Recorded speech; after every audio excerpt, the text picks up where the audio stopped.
Rise.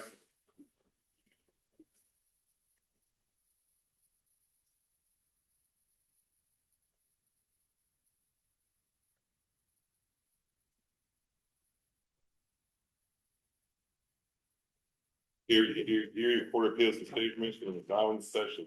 The Honorable Michael J. Reardon, the Honorable Brock A. Schwartzel, and presiding the Honorable Chief Judge Michael F. Godola. All persons having business here and draw near, give attention and shall be heard. God save the United States, the state of Michigan, and honorable court, please be seated. All right, good morning. Good morning. Good morning. Good morning, that's better. Okay.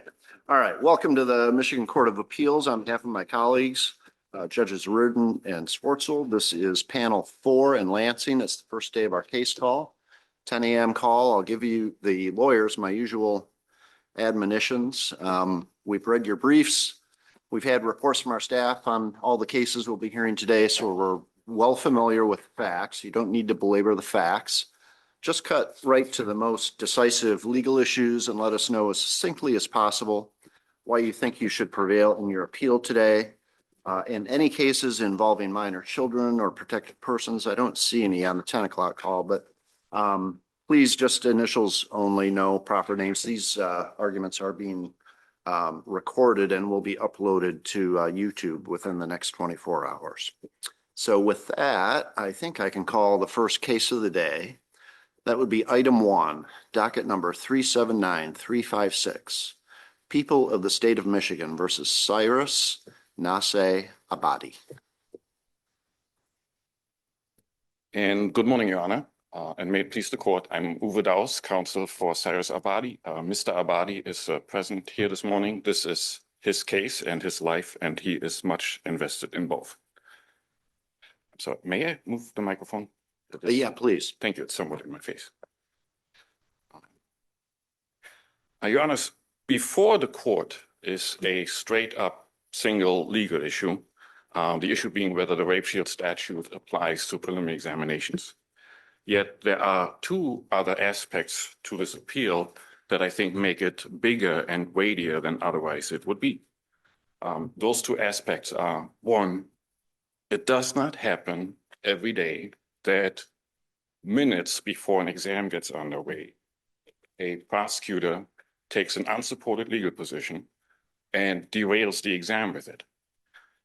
Second, and secondarily to the first, it also does not happen every day that after briefing and hearing on the issue, the district court then sidesteps the existing authority and essentially itself declares what it thinks the law should be.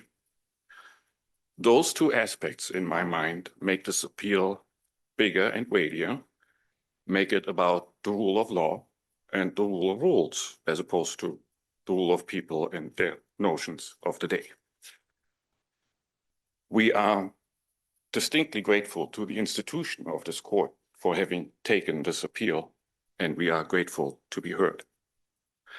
As for the merits and the resolution of this appeal, I wanted to add two observations to the briefing already submitted. One, there are 100-some district courts around the state of Michigan, and collectively, every year, those district courts attend to and run several hundreds of exams in CSC cases, if not more than that. Each time with a prosecutor on one side, defense counsel on the other, and the district court judge presiding. And yet, this question, this issue has not come up on appeal. Not in 40 years since 1985, and only once did it come up since the enactment of the rape shield statute. To me, the fact that this issue has not come up on appeal is, to me, and perhaps to the court as well, is very good information that the supposed issue, in fact, isn't one. Rather, district courts routinely handle CSC exams under the court rules, the MCRs, the MREs, and the rules of professional conduct, and that's been working just fine. What if you are correct on the statute, but then how do you handle Michigan Rules of Evidence, specifically 404? Because the Michigan Rules of Evidence appear to have similar, a similar structure to the rape shield law. But then we've also, or at least the Supreme Court has said that with regard to the rape shield law for the exception, there needs to be an offer of proof. I believe what you say is true as far as actually in circuit court, the rape shield statute then applies. Then there has to be a motion offer of proof. However, in district court at exam, you are correct that the MREs, the Michigan Rules of Evidence, apply, including 404.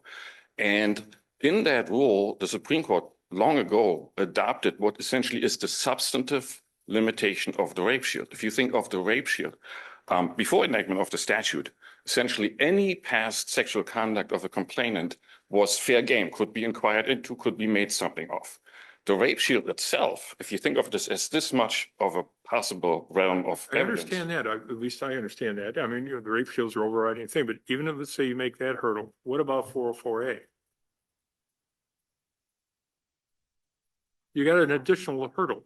Yes, I'm quite aware that at exam, I'm limited by 404A to C. Like I cannot go outside of what that rule allows. And it only allows evidence of past sexual conduct with the accused or specific instances if they're offered for a specific purpose, those being to show injury, source of semen or pregnancy. Well, the problem is we never got to that point in this case, right? Because the judge disallowed the testimony under the statute and never did the 404A analysis. You are correct that we never got to this point. We're still before the exam. Yes. Actually, I'm not sure when you say the judge disallowed it. We had two different judges, one essentially attending. Judge Simpson, I think it was, right? Right. But the exam actually was attended to by Judge Barr. Okay. And he did not disallow anything. He simply could not resolve the issue in the moment and therefore right. adjourned. Yeah, the judge who made the decision is who I'm referring to and that you're appealing. Yes. Yeah. Judge Simpson did not allow it. He simply imposed by his order, he imposed a motion and offer of proof requirement, the one that is only found in subsection 2 of the statute, but Right. is not found in the court rule.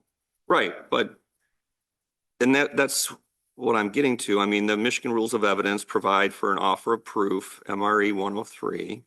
And then our Supreme Court has said that the motion eliminating offer of proof applies to this type of character testimony that you want to get in. So even if the statute itself doesn't say that it applies to the preliminary examination, I think the Michigan Rules of Evidence do. And the Michigan Rules of Evidence and case law say that you have to make a motion and offer of proof. I'm sorry, did you mention MRE 103? Did you say that? Because that was not, I believe, not briefed, not by either party, not on the radar. Okay, but it's a rule of evidence. I would like to find it. I do have the Okay. Michigan rules with me. I can just read the pertinent part. Quote, party may claim error in a ruling to admit or exclude evidence only if the error affects a substantial right of the party, and ellipses. If the ruling excludes evidence, a party informs the court of its substance by an offer of proof. You are correct. However, that only comes into play once even a hearing has gotten underway and testimony has been taken. If then there is an objection or something being not admitted, then I have to comply with 103 to preserve the issue. What the district court here did is the district court requires me by its order to file a motion of proof before the exam and actually then have a hearing on that very motion, even like a week or two before the exam. So it is indeed a pre-hearing motion of proof like the subsection 2 of the statute entertains. Am I at all responding to your question? Yes.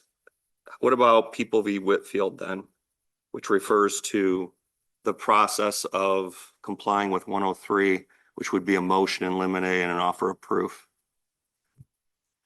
Again, I would love to have that court rule in front of me.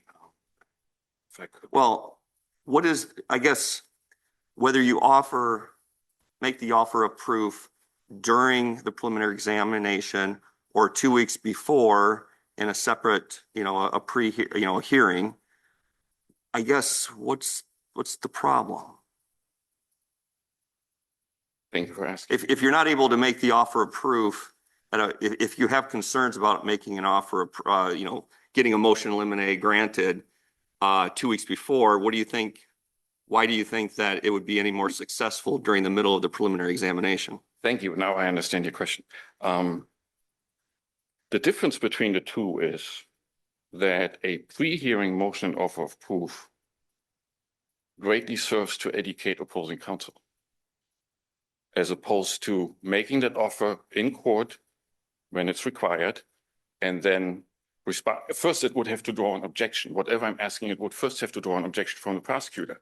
If testimony is well lined up, there may not even be an objection because it becomes apparent in the head of opposing counsel that what I'm So rather asking than is trying to relevant. get at the truth of the matter, you would like to have a strategic advantage?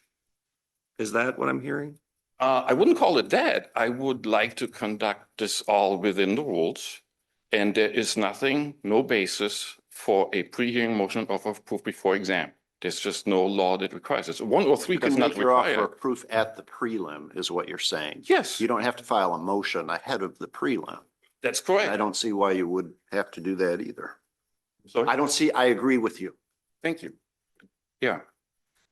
If I can expand on that,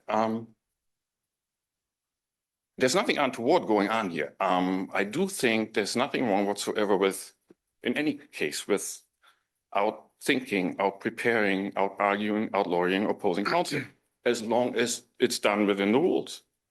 And So just so I'm clear, you agree that at some point you're going to have to make an offer of proof. Your issue is more an issue of timing. Do you have to do it 2 weeks before in a motion, or can you just do it during the preliminary examination? thank you again for asking. It helps me think about this. I don't even agree that I would have to make an offer of proof. I can just start examining a witness, maybe draw an objection, maybe not. If then I draw an objection, chances are I would either have to respond to that, or perhaps the judge would want to know where I'm going with my questioning. And then I would make an offer of proof. Okay. But that is multiple steps away from where, in fact, we are. Counsel, what do you think is the question before the court today? You presented it to us, so what's the question The presented? question is a straight up legal question, whether the rape shield statute as a matter of law applies to preliminary examination. Right. So, I mean, the discussion we've been having seems to me is an interesting academic discussion, but I don't know that it's the question we have to resolve in this appeal. Is it? I believe, About the offer of proof, about the prelim, about 404A, those are you are correct. interesting issues, I agree. We do- perhaps for another day. Is that, would you agree with that? I would agree with that. We do not need to resolve your questions. I'm sorry. Oh, you don't have to apologize. I have to apologize. Yeah, no, this is, as I started out the presentation, this issue has only come up once in 50 years in 1985 in Michaela. And at the time, I am confident that the issue was briefed, it was argued, and this court was not mistaken in what it thought, what it understood, and what ultimately it expressed about the statute, the interrelation between the statute and the evidence rule of MIE 404. Anything else for us? No, I welcome your questions, but I understand there's only so Any much others? time in a day.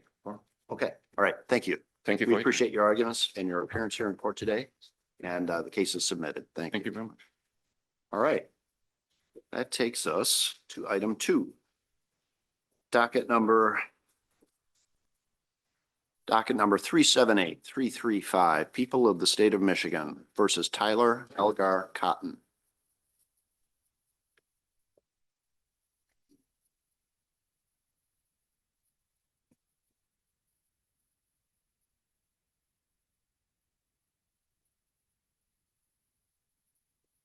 Good morning. I believe my opposing counsel's on Zoom. You're correct. I thought there was only one. There are 2. I missed this one. I would reserve 3 minutes. Okay, that's fine. All right. And opposing counsel, I'm not sure how to pronounce your last name, counsel. Can you just tell us what that is and It's make sure we can hear you? E-Ruin, Your Honor. You ruin? Okay. Yes, sir. Thank you.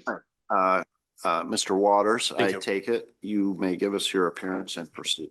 Thank you, Your Honor. May it please the court, Darrell Waters on behalf of Tyler Cotton. The criminal sexual conduct first degree statute that criminalizes medical, hygienic, or caregiving acts is unconstitutional as applied. It violates the statutory construction rule of jusum generis. Under a strict interpretation of this, every medical practitioner who obtains a rectal temperature, every parent who changes a diaper, administered a suppository, instructed a child how to wipe and clean their own bodies, has committed a serious felony offense. These are common, innocuous, everyday parenting and medical events that occur thousands of times throughout the state. Can our CSC 1 statute be read so literally that a parent who performs these normal childcare acts be exposed to prison, especially when there's no evidence and proof that the act was sexual, no proof of a sexual purpose, and without any limiting principles that separates criminal sexual conduct from medical, hygienic, or caregiving conduct? The answer we submit must be no. The lower. How do you account for the lack of sexual purpose language then in the CSC 1 statute? Because it appears in other portions of the statute. It does. So legislature knew how to use it when it intended to, but it didn't here. There had to have been a reason for that, right?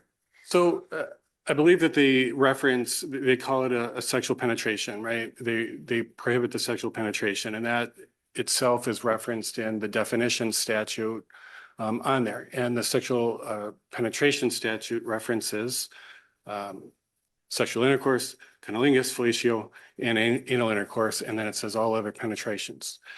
So having that, and that's where we go to a statutory construction argument and discussion between nascitur associus and justum generis, is what does that mean and how can that be interpreted in the reading of the CSC 1 statute? Because you're absolutely correct. There's no argument about what's included in the face of that CSC 1 statute on its face.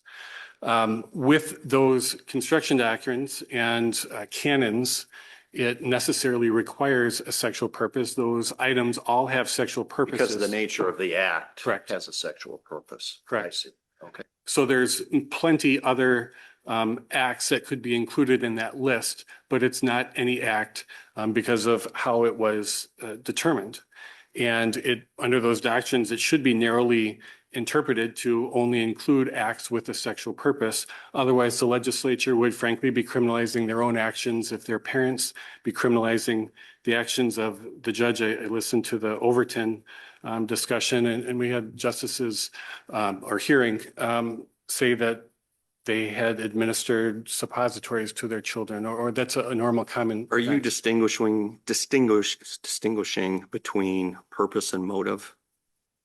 So those are two different things. Because, so for example, you could easily come up with a hypothetical where someone was torturing another person by, thrusting something into a cavity. And that would meet the definition of sexual penetration, but it may not have any sexual motive at all. It may be purely torture to get information for, some other purpose. Wouldn't that be a rational basis for the legislature to want to have an expansive definition of sexual penetration?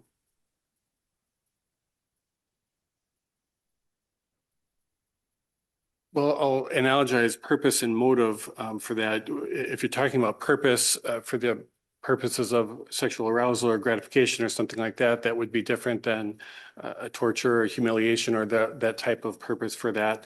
If it's expansive, there are later, I believe in that statute, there is the definition about humiliation, certainly other places, kidnapping, extortion, threats of punishment, those types of things. I guess that are part of that.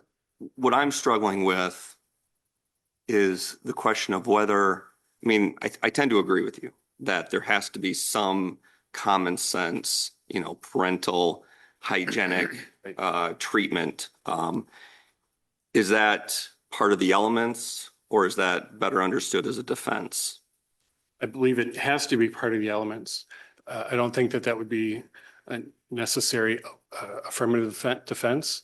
that would be required on that. I think that it would have to be what the legislature intended for, and that the people would have to prove that or lack thereof as part of the elements. If there's, because it's included in as the purpose and the other statutes, CSC 2 and 3 and so forth, that the lack thereof would need to be included in the proofs for this one as well. Again, otherwise we'd be subjecting millions, literally, of parents to prosecution for this purpose. Does common sense play into this? Well, I think certainly there's an absurdity argument, common sense, and that's the age-old question with regards to this, is saying, is there a delegation from the legislature to the prosecutor saying that we'll use the prosecutor's common sense and discretion whether we charge this or not? Or the fact finder's common sense? Or the fact finder's common sense. It could be several of those, or the judge's common sense of what the elements are proven at or what indication indicates probable cause at a preliminary exam to bind that over. I agree there's lots of interpretation there, and I think that that's where we get to a slippery slope to say, how do we objectively look at that and say, whose common sense are we using? And I think that we need some hard and fast rules, and the law expects us to have some hard and fast rules that we can objectively look at and apply. And I think certainly the absurdity result relates that, but we do have the language that's in the definition of what a sexual penetration is, and we have statutory construction to define what that sexual penetration is.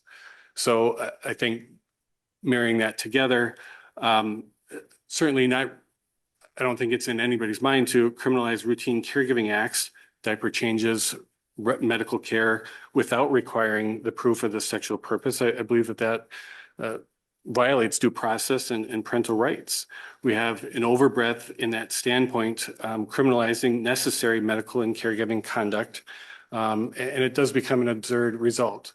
But to get back to where and maybe it's just me who's struggling with this, but if sexual purpose, I think you can read it to be broader than having sexual penetration. I think can be read broader than a pure sexual purpose. Again, it could be for pure non-sexual torture. And I think that fits squarely within the definition. And if that's the case, and I think we have case law that seems to suggest that that says that sexual penetration is not limited to a sexual purpose, where do we get in the good purpose? The purpose of being a good parent. Where does that fit in your schema? I mean, I'm trying to think of this practically. I assume that the defendant would have to come forward at some point and say, this wasn't that, this was, I was doing something that any good parent would do. Then who has is there some amount of evidence that has to be introduced that then shifts the burden onto the prosecutor to prove that it was not done for parental reasons beyond a reasonable doubt? I mean, how does this work practically?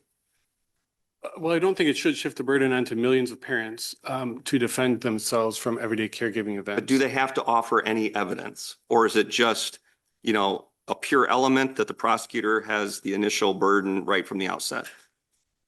I believe it should be that the prosecutor has the burden from the outset. And I think your illustrations still provide a purpose requirement on that. And I think that if the purpose is for torture or humiliation or those types of effect, which are not necessarily for sexual arousal or gratification or those types of motives, types of things, but that I think that your question still implies that there's a purpose requirement that should not be up to the defendant to prove that element on there. And I think that that's where the difficulty with this statute is, and that's why we're struggling, is it could be either overbroad or it's interpreted by discretion throughout the land for that. So I understand that's a struggle for that. It as applied here, it invades a parental liberty interest in the care, custody, and management of their children as well. So a parent can either commit CSC by cleansing their child or be subject to an abuse or neglect proceeding and have governmental involvement in their lives or be subject to determinations on that. I think that the concern in Overton is still the concern here is where is the line between criminal activity and non-criminal activity for that. And I don't think that we can discover that unless we look at a purpose. Judge Schwartz, I don't think that we can do that without looking at a purpose of what the motives for the actions are. There's not some clear caregiving, I believe as clear as this case of caregiving type activities that were charged in the previous case law for that. But certainly that's the concern of where do we draw that line? And I believe that it has to be left to a purpose. And if there's no purpose that we can gather from the statutes or from the interpretation of that, then this statute is overbroad and unconstitutional, again, as applied to these types of events. Certainly the legislature is not going to pass a law to criminalize themselves or most all the parents. Well, given the language of the statute, and if it's so certain that the legislature, wouldn't do something like that, wouldn't your argument be better made down the way at the Capitol building than to this court to have us essentially rewrite the statute? Or I'm not asking you to rewrite the statute. I think You're asking us to read words into the statute that aren't there. the words in the statute are referenced in the definitions of the statute of what the definition of sexual penetration is. I think what undercuts your argument with respect to the nature of the acts and the justum generis argument is the clause you didn't read, which is or any other intrusion. Sure, power slight. Right. Right. So, I mean, that's not inherently sexual. It could, as we've discussed, someone could commit such an act, not for a sexual purpose, but merely to inflict pain or to torture someone. And the legislature might have had that in mind and said, you know what, that's CSC 1. And so I agree with you that if we're looking at that list, and it depends on how we're interpreting the statute textually, and what drafting canons were doing that. Certainly this statute could be drafted, a little bit more eloquently so that we could have an easier time interpreting it. But as drafted, if we're using a justum generis nascitur associus to interpret these of like items, then those are purposeful, that those are harmful, those have some kind of criminogenic interpretation of that element.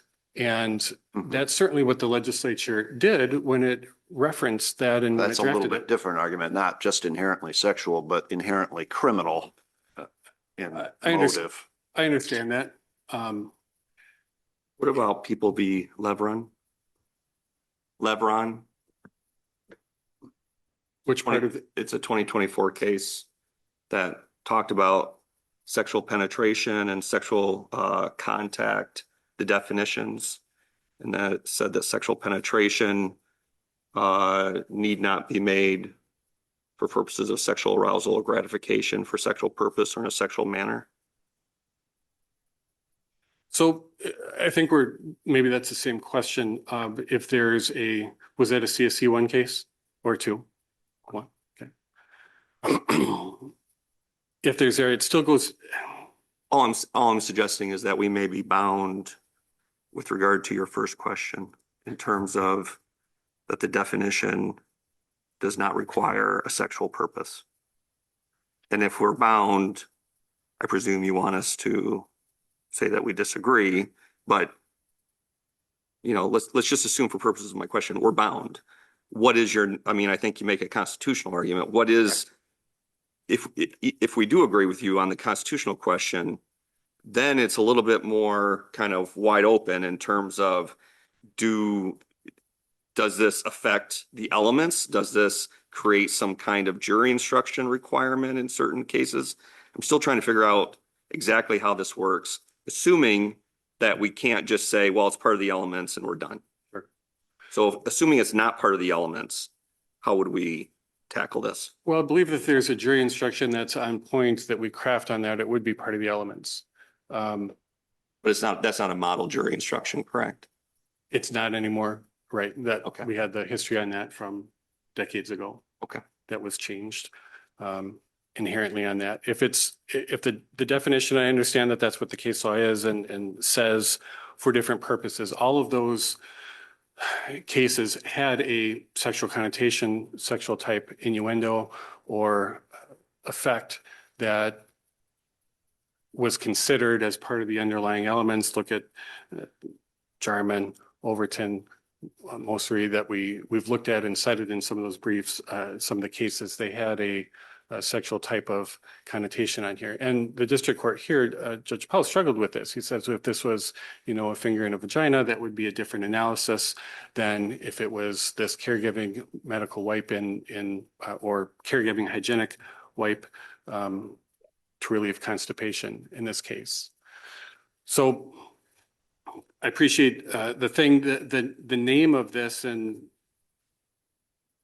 I'm sure your honors have struggled with the naming of different statutes having relating to this. The name of the statute is criminal sexual conduct. So if we're redefining as sexual conduct as anything like that, it can, in my argument, from a due process standpoint, it should include actual sexual conduct that's on here. If we're renaming or interpreting what sexual conduct is, and calling it by some other name than what it is, I think that creates some confusion from that standpoint as well. Believe that the statute's lack of clarity, it expands discretion throughout, leading to inconsistent prosecution and in some cases unjust applications of the law. Looking at the rule of lenity, if there is ambiguity, that it should be interpreted in favor of the defendant. And that says that criminal statutes must be strictly construed against the government to avoid punishing lawful conduct. And I believe that that's certainly implicated here. Any other questions? Any other questions? Thank All you. right, you'll have time for rebuttal. Thank you. All right, counsel. Thank you, your honors. I appreciate the time to be heard here today. Just as a housekeeping matter, I noticed when I was preparing for today's hearing that the Zelma site was inaccurate. I cited 487 MISH 798. That should be 708. That's on page 12 of my brief. So I apologize for that error. I just want to point that out to the court. Sure. Counsel, I had you say your name earlier, but why don't you officially give us your appearance and then you can proceed. Yes, your honor. Thank you. My name is Chad DeRuin. I am the prosecuting attorney for Iron County, Michigan. I represent the people of the state of Michigan. Okay. Thank you. As your honors pointed out, there is a statutory definition for sexual penetration that does not include a sexual purpose. I think that's pretty in case law. I think case law is on the state side as far as that goes. There are several cases, including Michigan Supreme Court and Michigan Court of Appeals cases that state that a sexual purpose is not required for CSC first. As your honors also pointed out, the language should be interpreted as written. The legislator put a sexual purpose in CSCs 2 that's not included in CSC 1, and we can't just read that into CSC 1 when that's not the plain language of the statute. So I think that's as far as we need to go as far as the legislative intent, just the plain reading of the statute. Regarding the Overton case, my review of the dissent in the Overton case, which obviously is not precedent here today, is not binding on the court. It's in regards to the language regarding another person's body. And even the dissenting judge in that opinion stated that in her view, those facts didn't raise an overbreadth concern. And in that case, that was in regards to a stepfather that was instructing an 11-year-old stepdaughter about how to insert a tampon into her vagina. So it would be the same type of medical exception that defense counsel is arguing for here. This clearly is not innocent conduct. You can look at the transcripts from the preliminary exam. The advanced nurse practitioner that testified stated that this wasn't done for some innocent. Mr. Derone, before you get into whether it was innocent conduct or not, as I read your position in your brief, innocent conduct really doesn't even play in. On page 15 of your brief, you state, quote, "There is no parental medical treatment exception to CSC first degree person under 13 years of age," close quote. That seems to be a pretty flat statement of there is no medical treatment exception to CSC first. So what do we do with parents who provide ordinary medical and hygienic treatment to an infant, for example? Obviously, it's no prosecutor's intent to prosecute innocent conduct here. So we rely on prosecutorial discretion. Well, the plain reading of the statute as well, but yes, there's some of that. I guess that's why I state this wasn't done for some innocent purpose. The expert that testified at the preliminary exam stated that it's highly concerning or indicative or diagnostic of physical and or sexual abuse. It's not due to constipation or normal parenting practices. So all the evidence that the state is presenting, I believe would lead a jury to believe that this wasn't done for some innocent purpose. What if you have a case where the prosecutor believes strongly that this, something wasn't done for an innocent purpose, hygienic purpose? The defendant disagrees. The judge says this is a fact question. How is the jury supposed to decide whether something was done for an innocent purpose or not when the statute seems just pretty clear? Where is the quote unquote, this was done for an innocent purpose explained to the jury? I think it's through the testimony and the evidence that's presented at trial. So no jury instruction about purpose? I mean, you just indicated that if it's for an innocent purpose, then the defendant shouldn't be convicted. So we just leave the jury to kind of suss it out themselves? Now you're arguing there should be a sexual purpose element because of so that the jury can weigh whether there was a sexual purpose or not, or if it was just innocent conduct. I think that's part of defense's argument that millions, I believe the statement of millions of parents would be prosecuted for normal parenting. Again, that wasn't consistent with the testimony at the preliminary exam. Very similar testimony would be presented to the jury at a trial. And they could make a conclusion that these anal tears and bruising that's indicative or diagnostic of physical and or sexual abuse falls under the statute. But it's not the prosecutor's role to determine at the end of the day whether it was innocent or not. It's the jury's. I understand that, yes. How should a trial court guide and give instructions to the jury about what is innocent activity versus non-innocent activity if the activity meets the strict definition of sexual penetration? Again, I think case law is clear that there's not a sexual purpose part of this statute. So we just leave the jury to its own devices, I think is what you seem to be landing on. The plain language in the statute and the facts that are presented at trial or the evidence that's presented at trial. Okay. Anything else, counsel? Not at this time. Thank you. Okay, Mr. Waters, you have time for a vote.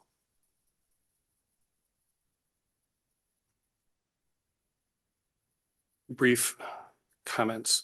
We're talking about, we still have an issue with overbreath.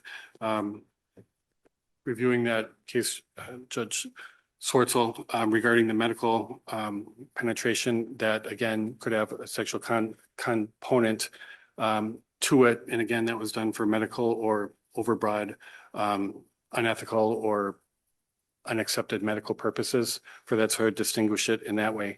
Looking at the context of this as well, for whether something's diagnostic of or that indicative of or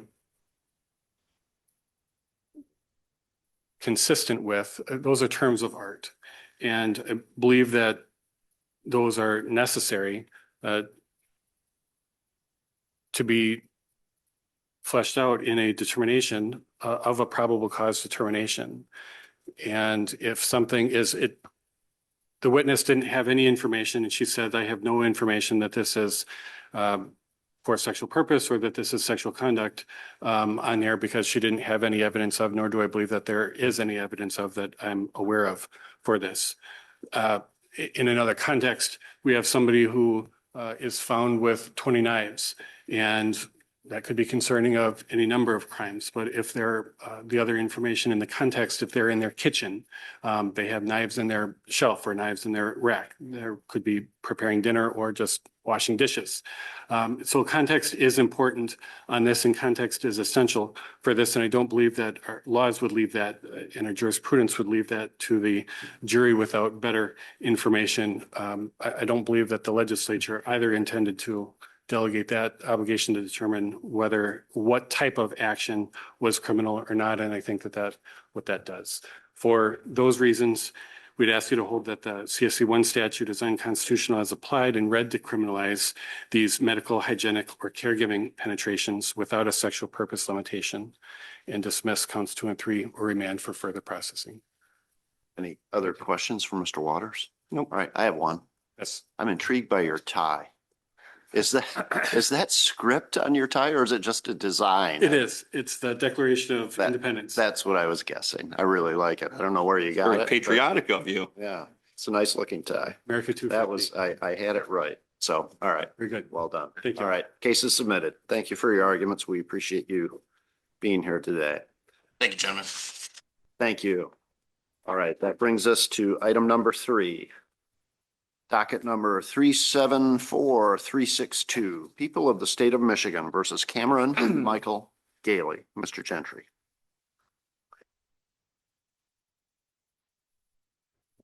Good morning, Your Honors. Kevin Gentry on behalf of the defendant. Your Honors, when we have one-on-one credibility contests, we trust the juries to figure out who's lying and who's not. It's the only way we have, and it's worked pretty well for a few hundred years. But we have the rules of evidence to determine what the juries use as their tools to determine that. And when they're not followed, the jury's entire picture is tainted, and so is the result. For 8033, McCormick says that the statements regarding then present emotional sense are reliable because of their spontaneity and resulting probable sincerity. Dean Robinson says that there is at least a desirability of resorting to those statements because of that. Here, and I'm not going to read the statements in deference to YouTube, the honors have seen them. According to page 277 of her testimony, the complainant was raped with severe pain in November, December, January, and February. In January, she sends text messages in graphic terms, extolling in ways that I wouldn't have thought possible the sex life, the sex conduct, defendant's appendages. It's just, that is present sense impression evidence. I ran an ineffective assistance counsel argument here because if defense counsel was ineffective for not saying the magic word 8033 instead of hearsay exception, then you've got a bigger problem. But quite frankly, Judge McGivney knows the rules of evidence. Mr. Gentry, I was confused about what was going on because it seemed like before the trial, there was an agreement between the parties that the text messages could be introduced to refresh the person's memory and maybe to impeach her. And then at trial, things seem to have gone sideways for your client. But I really didn't, was there something that happened in between that pretrial agreement and trial? It just seemed like. Not on the record, Your Honor. Okay. And I don't know off the record because I was not trial counsel. Okay, well, when you say it's not on the But record, you imply that there's something nefarious, so you just don't know. I don't know. Okay. I don't know. There was nothing in the record. It was very clear that the prosecutor filed an emergency motion trying to exclude this. And then there was an agreement.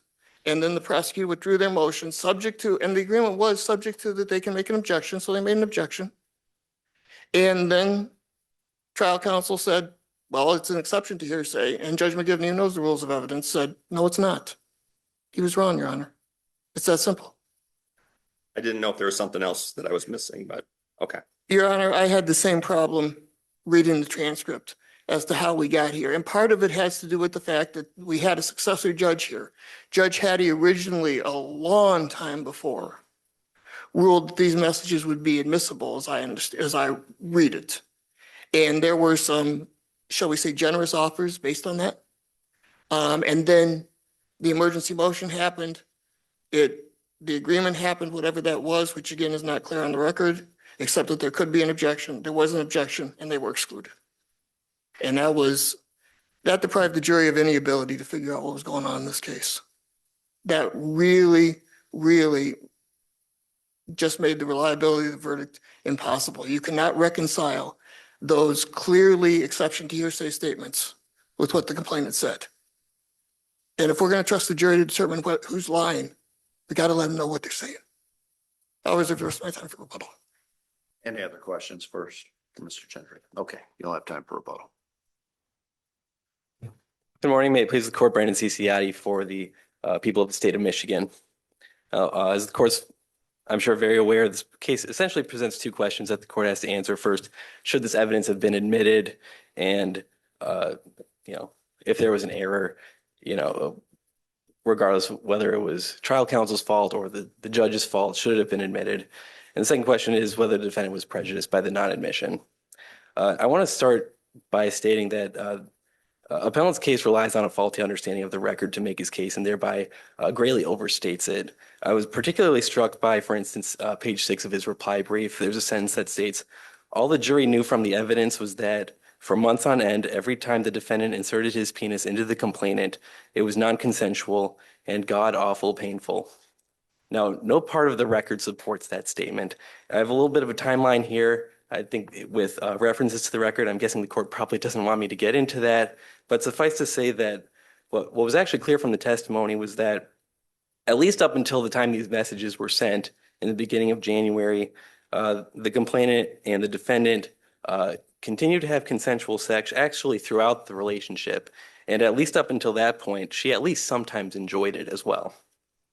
Now, on appeal, the defense argues that these Snapchat messages should have been admitted under 8033. He actually, in his brief, gives a couple of theories of relevance.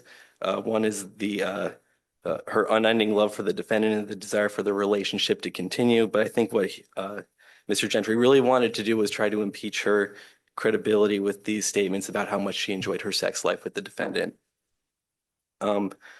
Now, at least some of those statements, the statements regarding her enjoyment of her sex life with the defendant, he went on vacation from December 6th until January 3rd. And the message that I think Mr. Gentry is arguing really should have come in was sent on January 3rd, the day he was said to come back from vacation. They hadn't had sex for at least a week at that point. And those are statements about, I would interpret those as more describing a physical condition of something that happened in the past. It's well established that statements relating to past events, her past enjoyment of their sex life. Included the time period in which she alleged that there was non-consensual sex, right? Yes, Because yes. it predated the January 3rd date that you reference. Yes, so prior to that date, they were having, there were instances where she had pain during sex, withdrew her consent, and he continued to have sex with her anyway. After that date was when he started forcing sex on her that was non-consensual from the beginning. But my argument here is that the statements that, describing, I don't want to be too graphic, there are, in each of this, there are different statements, some more toward her mental state, and some more, I would say, that go to a physical state of something that happened in the past, how much she was enjoying sex with him while they were At having that sex. moment, January the 3rd is when the text message is written, according Well- to you. I don't have it right in front of me. But, Well, or is it at least, I'm, Are you making an 80 that these text messages would not fall under 8033, or are you saying that they're not relevant? what I would say is that, I'm just trying to Well, figure out what your argument is right now. Is it the hearsay exception doesn't apply, or is that doesn't matter because they weren't relevant? well, to be clear, I think some of them aren't relevant. Some of the statements aren't relevant. Some of them The ones you're talking about right now. right now, I would say perhaps would be relevant, but would, for instance, I'll just say, you make me wetter than the ocean. That's not something that's happening right as she says that. That's something that she's describing She's past speaking sexual in the relations. present tense. She's not saying the sex was great up until the time you started raping me. She's talking about now, as I write this, it's great. Correct? I think, again, I would say some of the statements could be interpreted that one of the statements is, I will never be happier with my sex life than I am with ours. I would agree that that sounds like a statement of her mental condition, a mental status. But some of them I think are more like a physical status, again, of some of their past sex life. So I wouldn't concede that. So you're saying that those wouldn't fall under a then existing physical condition? Not all of the statements in these Okay, messages. but can't the arousal created by the memory be a physical condition? And I really don't want to go further than that. But I mean, how strictly are we supposed to interpret physical condition? Well, I think that's possible. I think that, the appellant is the one alleging error here. That's probably something that he should be his burden to show that this is actually something that would have been admissible for that purpose. Now refresh my recollection. I think one of the dates at issue is February 14th, Valentine's Day. Yes, that's correct. Allegedly. How many other dates? That was the only specific date that was given. So how are we to differentiate the dates that she refers to in her text messages and the dates that she claims are not consensual? So these messages, I've got them in front of me. They're two of them have dates, one January 1st, January 2nd. And then the last one, it doesn't have a date, but the text is kind of cut off at the top, but the top line reads, "So excited for you to finally be home today." That would be January 3rd. So that was all before the February 14th incident. And That one incident, but you say there are others, right?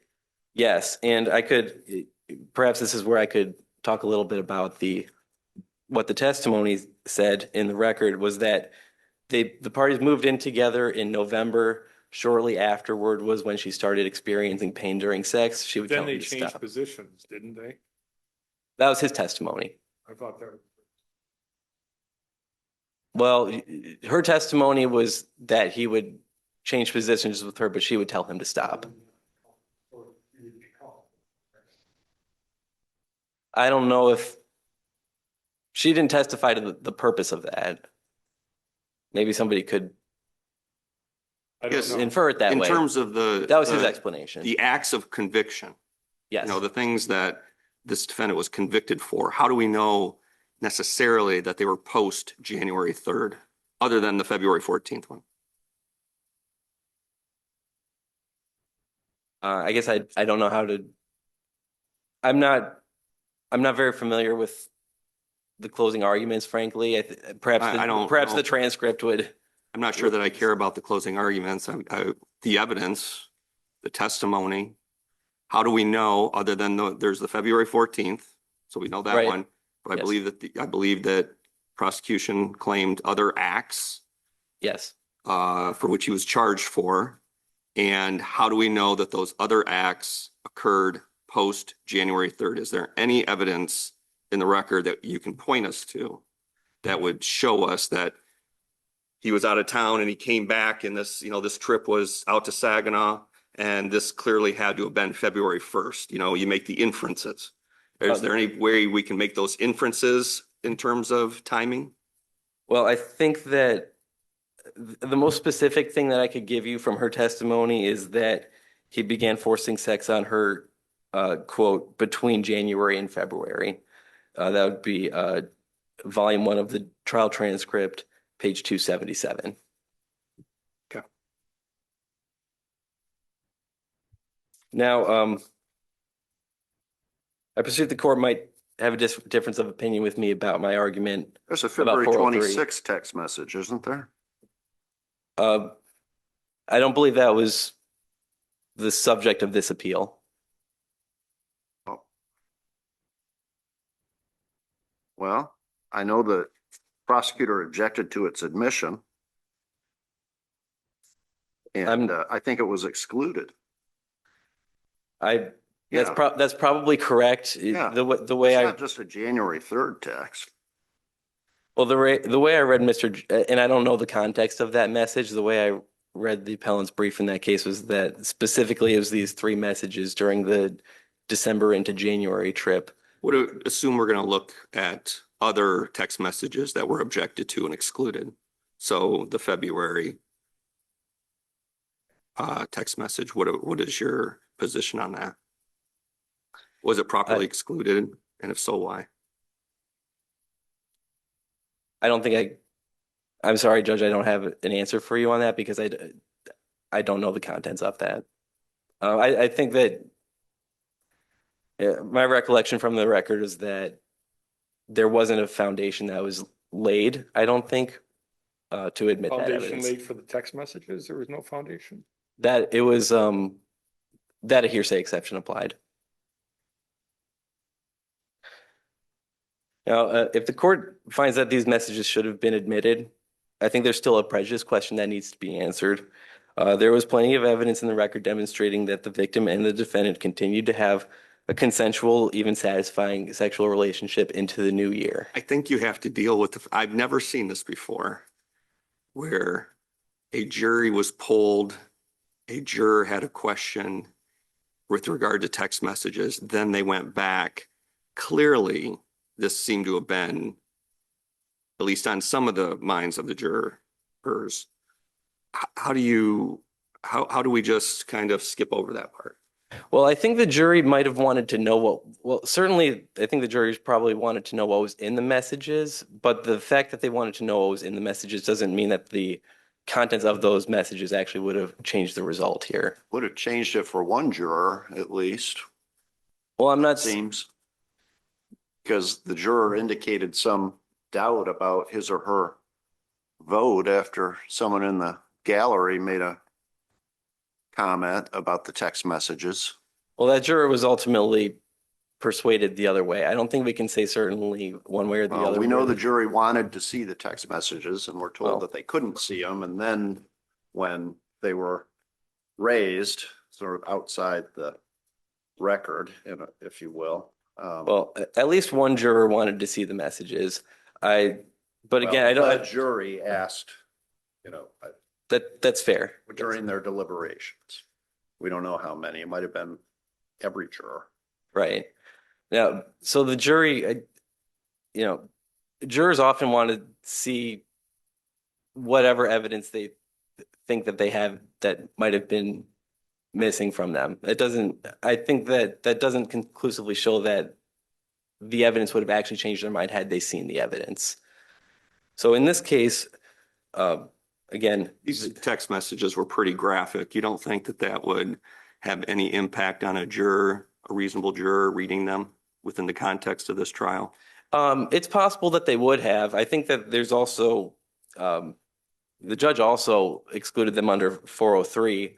I think that also would be a valid basis to exclude the messages for. But regardless of whether they're graphic, the messages I don't think actually contradicted her testimony at all. You might have a stronger Really? argument if you could actually focus in on the dates where the supposed non-consensual acts took place, but you can't. Because I think the only date that's definitively identified is the Valentine's Day. That was the only specific Yeah. date that she They're testified going to the to. prejudice prong. Boy, those text messages certainly don't cut in favor of the prosecution at all.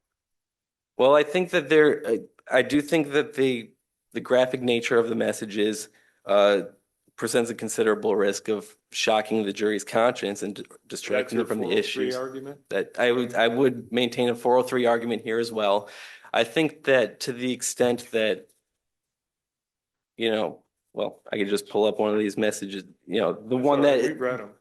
We've read them. Yeah, well, I mean, just to refresh my memory, to look at this message again. Obviously, yes, it's graphic. It talks about the defendant, his sexual prowess, so to speak, which wasn't really something that was at issue in this trial. Again, she testified that this sex was at least sometimes gratifying up to this point. Not just sometimes. Okay, anything else for us, counsel? I'll just make one more argument, I Sure. suppose. So supposing these messages should have been admitted and had been admitted at trial, I think the prosecution then gets to make arguments why these messages were admitted at all in the first, why the victim made these statements to the defendant in the first place. Now, just looking at, this is the January 1st message. There's a couple statements in here. I would literally never do anything that would jeopardize our relationship or the trust you have. Skipping down a little bit. Yeah, obviously I know you, obviously I've been worried about you cheating, and I know you're worried that I'm going to get back at you for the faster video. We don't know what that is. But Cameron, I wouldn't even touch another guy. I promise. I love you so much and I'm sorry. Well, these would be proof issues, right?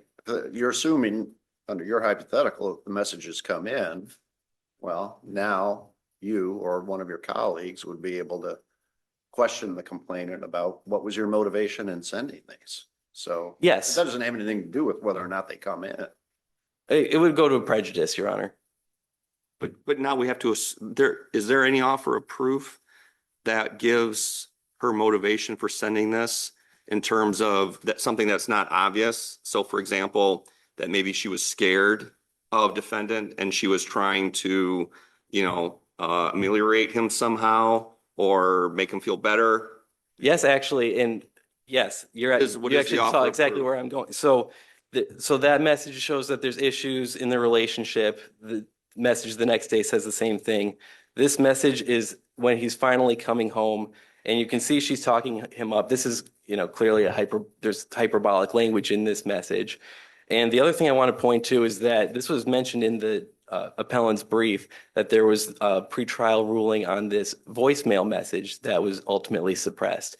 And the judge, I think, reasonably concluded that this message in which the defendant said that he'd like to shoot the victim and would like to punch her in the face through the phone if he could, that was just evidence that he was a bad boyfriend. But if she's actually afraid of him, and that explains why, and that message was sent to her in November, I think that now is very relevant to a non-propensity purpose. But my question was, is there something in the record, an offer of proof, an affidavit, something where the complainant explains these text messages were something rather than sexual, they were her guarding herself or something to that effect? I don't think we ever got to that point because they were never admitted. Right. I think that's the point. All right. Anything else? Nothing else, Your Honors. Thank you. Thank you. Mr. Gentry. Very briefly, Your Honors. Chief Judge Godola, page 220 of her testimony, the complainant claims she was raped, quote, at least 2 or 3 times a week, end quote, starting in November 2022. Right. So, yeah, in answer to Judge Schwartzel's question, no, we don't know which they convicted him on. There were a bunch. And the complainant's testimony was all over the place. Remember, this is a complainant who testified and actually admitted she didn't come to the police until her father told her to. Her testimony was all over the place. But where it didn't go is where her text messages went. And the jury had no idea. Your Honors were all correct in your questions. The jury wanted to know. And quite frankly, on the rules of evidence, the jury should have known. And then we would have had a reliable verdict. They didn't, and we don't. Thank you, Your Honors. Very much. Appreciate your arguments. The case is submitted. I know we're only through 3 of our 8 items on our 10 a.m. call, but it is 5 after 11, and I need to take a break. So we'll take our recess now and be back in just a few minutes.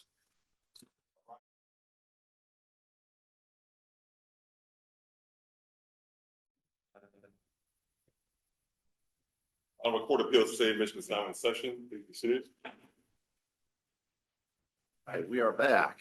I will call item 4.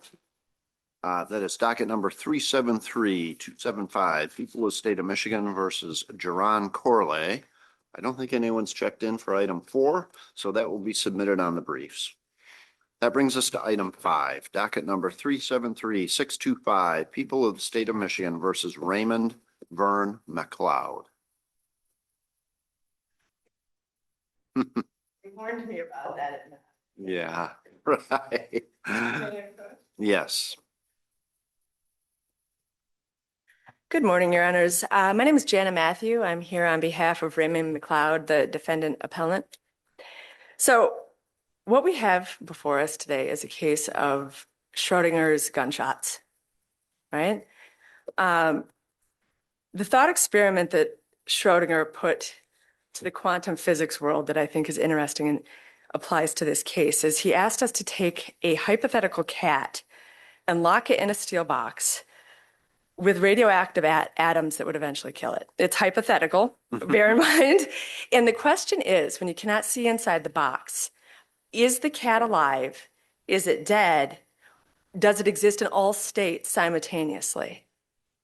And Einstein wrote him a letter in 1950 where he basically said that the key question is observation, right? What happens in the steel box that we can't see, that we have no ability to observe, and we're intentionally not observing, we simply don't know. It could be the cat could exist in all states simultaneously, right? So in this case, did Raymond McLeod shoot warning shots into the air? Did he shoot at the victim, or did he shoot everywhere all at once? We simply don't know because we are in the facts in this case, the record in the case, the evidence in this case is a steel box that we cannot see through. And if you look at Why would it not be enough circumstantial evidence to make the inference of that if you have a road rage incident, you have your client, I think, at least showed the victim the weapon, and then there were 2 shots. Why can't you then make the inferential step that, well, the road rage was at the victim, the showing of the weapon was was intended to be seen by the victim, and therefore the next inference would be, well, when the shots were fired, they were probably shot at or toward the victim. I think the leap of logic there, Your Honor, is that the gunshots were at or toward the victim. All we know, and I'm going to take the facts as presented by the prosecution, shots were fired. We have no evidence whatsoever of what direction they were fired. Well, they were driving westbound on M32, correct? At the point in time where the gunshots were fired, the victim was driving away and Mr. McLeod was parked in the middle of a street. Was this west of Gaylord or was it in the city of Gaylord? Sorry. Yeah, that makes a big difference. That stretch of M32 is very, very busy in Gaylord. I don't know that, but let me think about this. So what if we're taking the facts in the light most favorable to the prosecution? We know that Mr. McLeod displayed a firearm, that he racked it. There's no indication that he pointed it at the victim. And then at that point, the victim drove away and heard but did not see 2 gunshots. No slugs were ever found. So there's no trajectory evidence. And so the Which way was your client's car pointed as the victim was speeding away? Was it pointed at the victim speeding away, or was it somewhat in a different direction? The way I picture it in my mind, I believe that Mr. McLeod was pointed, the victim drove perpendicularly away. Now, so here. Perpendicular, was he going down a side road or something? My understanding was that the victim, it was being followed.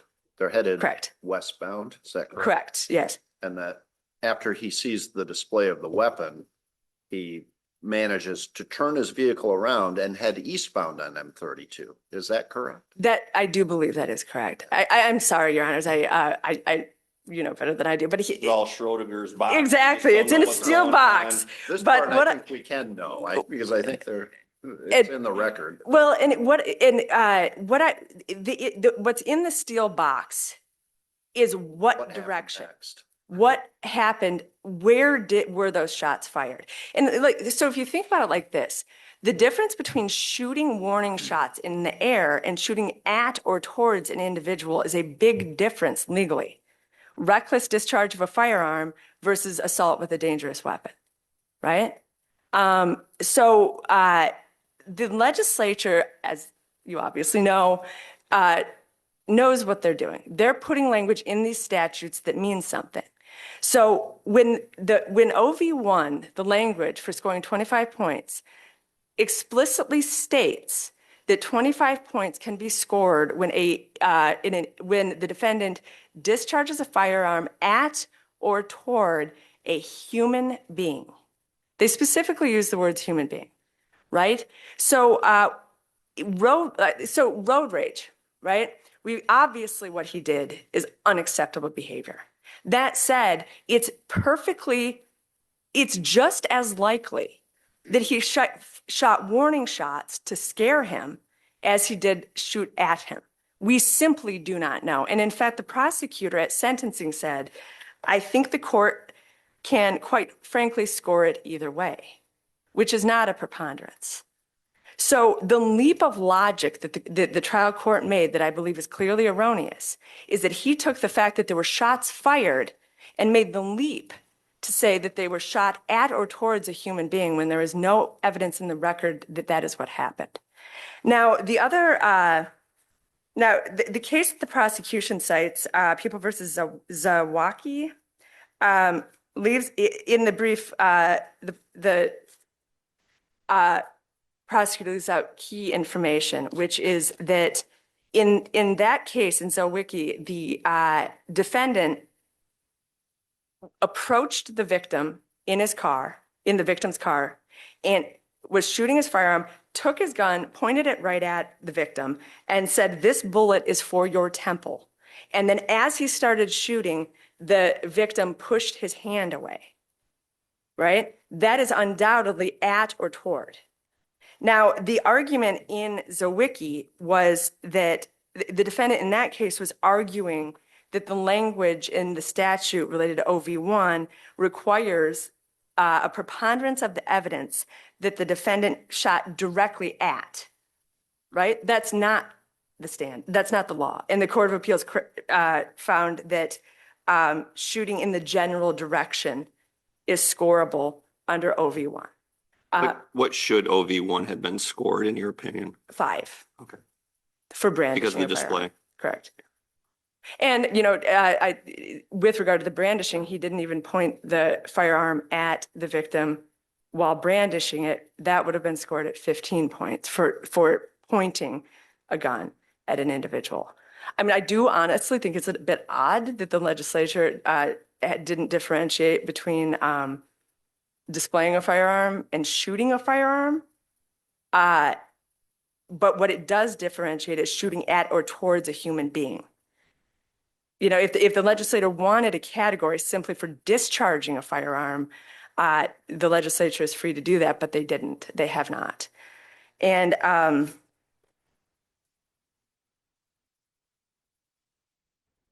what we have here is what is in the metal box, which could exist in any direction, all directions at once or not at all. Well, I wouldn't say not at all, but is the leap of logic that simply being a road rage incident, that a gun was brandished and that shots were fired when there is no evidence whatsoever what direction they were fired, that simply is not, it's clear error for the court to assume that the shots were fired towards the victim. Anything else for counsel? No. All right. Thank you Your very Honor. much. Appreciate you. your Appreciate it. arguments. Interesting case. Case is submitted. Right. That brings us to item 6. Docket number 375-344. People of the State of Michigan versus Sherry Lynn Lenartz, and Mr. Walbeck is endorsed and will be arguing remotely. Good morning, Your Honors. Drew Walbeck on behalf of Sherry Lenartz. First, I want to thank the panel for letting me appear by Zoom. I will be brief. Hopefully that's not disappointing after the morning the panel has had. But I think this case is pretty straightforward based on the prosecution's briefs.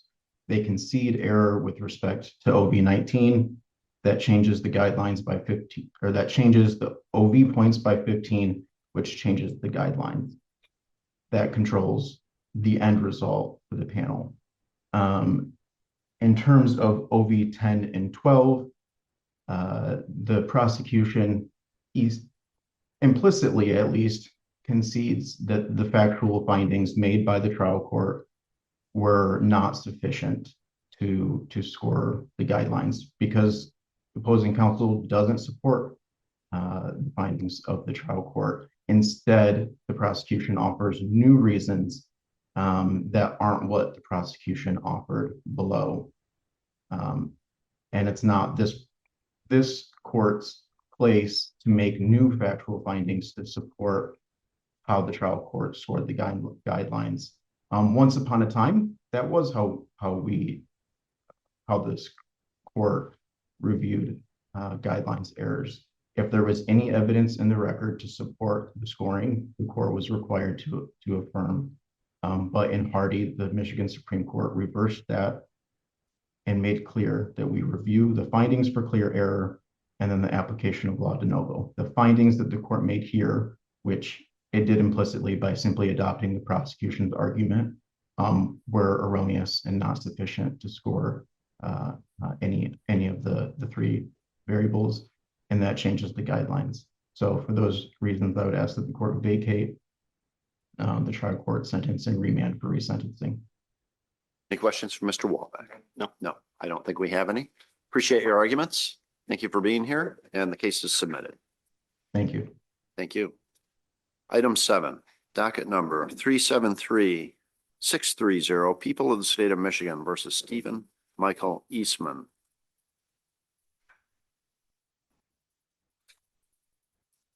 Good morning, Your Honors. Gabrielle Barber from the State Appellate Defender Office here on behalf of Mr. Stephen Eastman. This case is about trusting the criminal legal system to work as it is supposed to.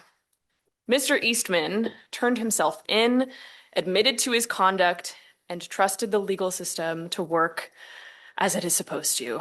But it failed him in 3 ways. First, by seating a statutorily and constitutionally impermissible jury. Second, by convicting him of 3 counts supported by insufficient evidence. And third, by sentencing him to a disproportionate sentence. I just want to address a couple of points on each issue. If this court has any questions, I'm more than happy to answer them.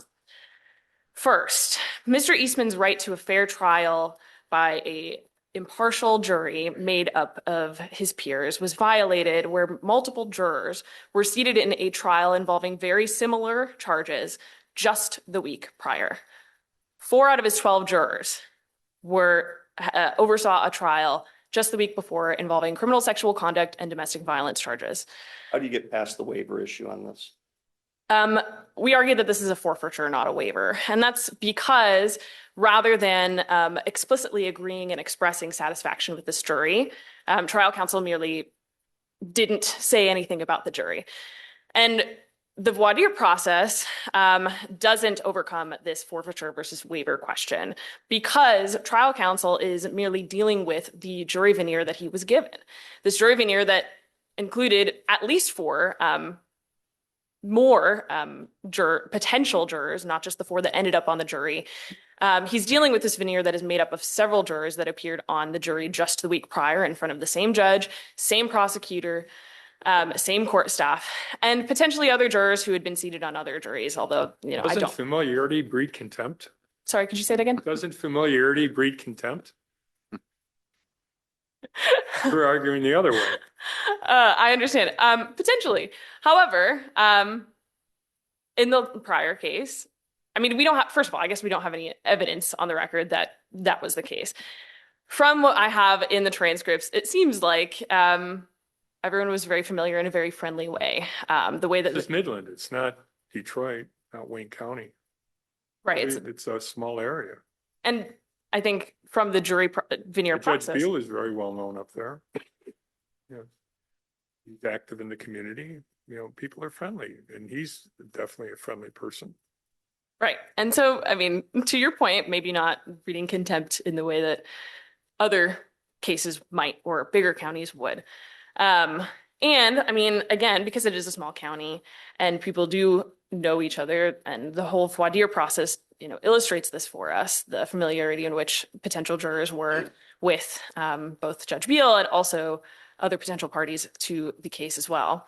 The whole introduction to this new veneer is quite friendly and welcoming. But getting back to my point, the trial counsel didn't just stand mute. Trial counsel said, "I'm satisfied," when presented with the selected jury. And if I recall correctly, there were still peremptories. So if defense counsel, if this was such a outrageous occurrence, you would have thought that at the very least, defense counsel would have said, well, I shouldn't have to use my peremptories, but I'm going to use them. Don't those two factors together make a pretty strong argument for waiver here? I think they're definitely two strong factors to consider. I do also think that this is a procedure that exists in Midland County, that it is fairly normal, from my understanding, it sounds, that we have jury veneers that are repeating over weeks or, maybe it's months. I'm not really sure, to be honest. But if that is the case, trial counsel is probably not going to object to this very standard procedure if it is what this county does. I mean, well, let's hypothetically say that we agree with your position. What message does that send to Midland County and how they, number one, get jurors to come in, and how do you treat juries in the future? well, it tells the county to follow the legislature's orders from the statute, to abide by the statute as written. And Does the statute say anything about recycled juries? the statute prohibits jurors from serving within a year of time. And so then the court would. Two cases, they actually go to verdict. Is that true, or it called for jury duty? I believe it is serve on a jury that is actually goes to verdict within a year. And frankly, potential jurors would probably be glad to have the county be following the statute, because we have a lot of social science that shows that people, frankly, don't always want to serve on juries. Refresh my recollection. Did that happen here? Did that happen here? Sorry, what? I'll strike that. Go ahead. I guess I want to talk about the statute for a minute and ask you a question. I mean, it doesn't really say you can't serve on two juries. It says a person must not have served as a petite or grand juror in a court of record during the preceding 12 months. This court happens to call jurors for a period of a month, right? So, so if you're called to serve for a month in Midland County, you can't be called again to serve for another 12 months thereafter under the statute. But it says nothing about how many juries you can serve on within that month, does it? It does not, no. Okay.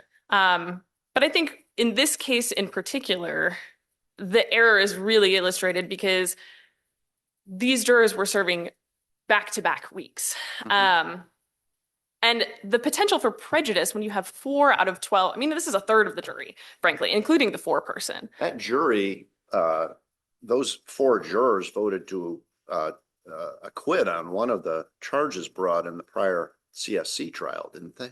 They did, yes. Okay. Yes. And I think in some ways they were similarly thoughtful in this case in that they only convicted Mr. Eastman of the lesser included or the, alternative theory on count 4. However, again, if this court sets a precedent if our court sets a precedent for allowing counties, because this is not just a Midland County problem too. There's two other unpublished cases from this court involving Montcalm County, and I believe that there are local court rules in other counties as well that allow. That set a precedent. What about People v. Williams, which is an old case? I know it's pre-November 1990, but the prosecutor cited it, and it seems to go against you. And so why shouldn't we follow that decision? I mean, it dealt with the prior statute, but the language was very similar. right. Prior statute, it deals with the prior statute, as you said. I think we also know a little bit more about jury service and, again, the social science. I know we cited to a couple of articles in our brief, studies in our brief, about people's desire to serve on juries and what the impact of serving on multiple juries can really mean. We also have burden versus people too, which opines about this idea and this danger of not recycled jurors, professional jurors. People who are serving on more than one jury, and this danger of potentially having them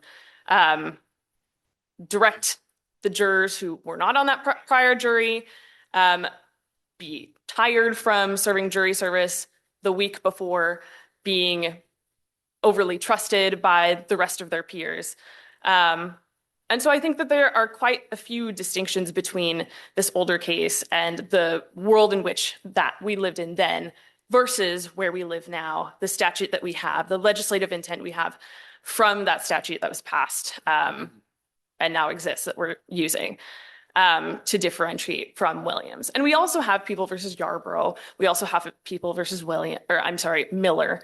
Additional cases that deal more broadly with the constitutional implications of not following certain court rules or statutes that dictate how we pick juries.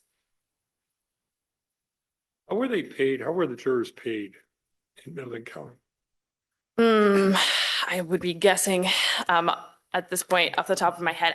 I think it was a gift card, but I don't want to provide this court with false At the end of their information. 1 month term?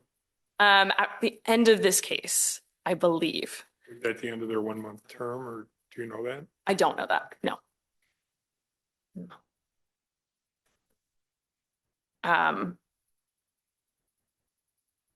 Overall, the concern here with this recycled juror issue really goes back to, and I just want to address briefly the structural error portion of the argument. Weaver versus Massachusetts from the US Supreme Court gives us a framework for when these types of errors may or may not be structural. And those three reasons include the right at issue is not designed to protect erroneous conviction, but rather something bigger. And that also the effects of the error are too hard to measure. And those two things are really at play here. The right to a fair and impartial jury that is not made up of jurors from just the week prior is something bigger than just about Mr. Eastman's conviction here. It's about the value and integrity of this trial process and how that works and how we pick our juries and how people are worked through this process. And as for the effects of the error, frankly, it is very difficult to measure how the jury veneer issue really impacted the verdict. And so I just wanted to highlight those two facts from Weaver. If this court has no further questions on this issue. Yeah, go ahead. I do want to move on. Just very briefly on the sufficiency claim. In the prosecution's response, they cite to a couple of instances of testimony from Ellie and also this some additional evidence as well in trying to show that these three convictions, these three charges were supported by sufficient evidence that Ellie was under 13 at the time. And I really just want to highlight this for the court. I cited to People versus Fisher for this idea that circumstantial evidence and reasonable inferences may be able to show and satisfy the proof of the elements, but ultimately these inferences cannot be proven by uncertainties.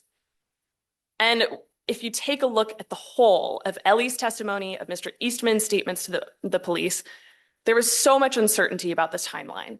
And the corroborating evidence that the prosecution cites in their brief really is not as helpful as maybe we would think. I really, the SART note that is relied on is a list of every single allegation that Ellie makes against Mr. Eastman from the time that she was 12 to the time that she reports when she's 14. It does not specify the time in which each of those allegations happens. And when we listen or when we read her testimony, it becomes much clearer that she was really just listing everything. I mean, for example, in the SART note, she lists this object penetration issue or incident just generally, again, after, starting 7th grade. But this is the account that the jury found there was not sufficient evidence to show that she was under 13 and instead convicted Mr. Eastman on the relationship theory instead. And so really, I think that is a good example that the jury was interpreting and reading the SART note more as a general list of all of the events. That's the point I wanted to make on the sufficiency point. I don't know if anyone has any questions. Okay, and then just, again, very briefly on point 3, our proportionality argument. Most of the prosecution's response here deals with the level of articulation and explanation from the trial court on why it was departing from the mandatory minimum in this case. We're not arguing that the explanation was inadequate. What we are arguing is that this sentence is disproportionate. It's disproportionate because the court already considered the pattern and number of incidences in the abuse in scoring both OBs 11 and 13 at 50 points. It is disproportionate because the court seems to penalize Mr. Eastman for exercising his constitutional right to trial. On that argument, Sure. was it inappropriate for a sentencing judge to reference what the witness, the complainant, went through when she testified? Just the act of testifying, going into open court, having to make what I think the judge here said was humiliating, embarrassing comments. Set aside the subsequent issue, but just is it an appropriate factor to consider for the judge to say, I'm considering the fact that she had to come in here and open court and say some pretty horrible things? In light of the fact, if I could just add on to that he essentially admitted to all the conduct in his police interviews and yet still required this trial to happen. Sure. Which was his right. And I want to address both of these questions. Yes, Judge Swartwell, I do think that is improper because if a judge is considering merely the fact that the complaining witness had to come in and testify about what happened and what that impact may have had on her, then that is really what that means is he's considering the fact that there was a trial. Nope. I want, for my purposes of my question, Sure. I want to set that inference you just made aside. Okay. Is it just improper for a trial judge to say, you know what? I'm considering departing from the mandatory minimum. And part of that is because I had to see this complainant come in and clearly it was traumatizing, embarrassing, psychologically damaging to this witness to come in and to have to retestify or, recount all of this in front of open court.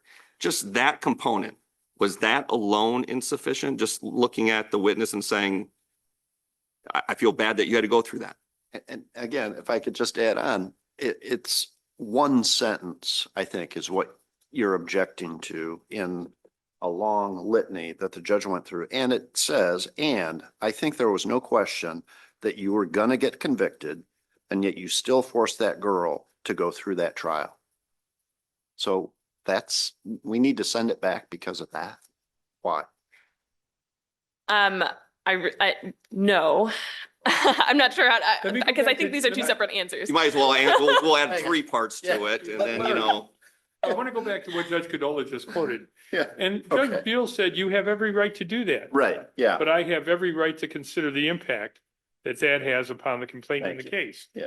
And he's really just talking about lack of remorse, isn't he? I don't think so. I really do. he's talking about something a little bit bigger, which is Mr. Eastman's right to a trial. He said he And had every right to do that. right, yes.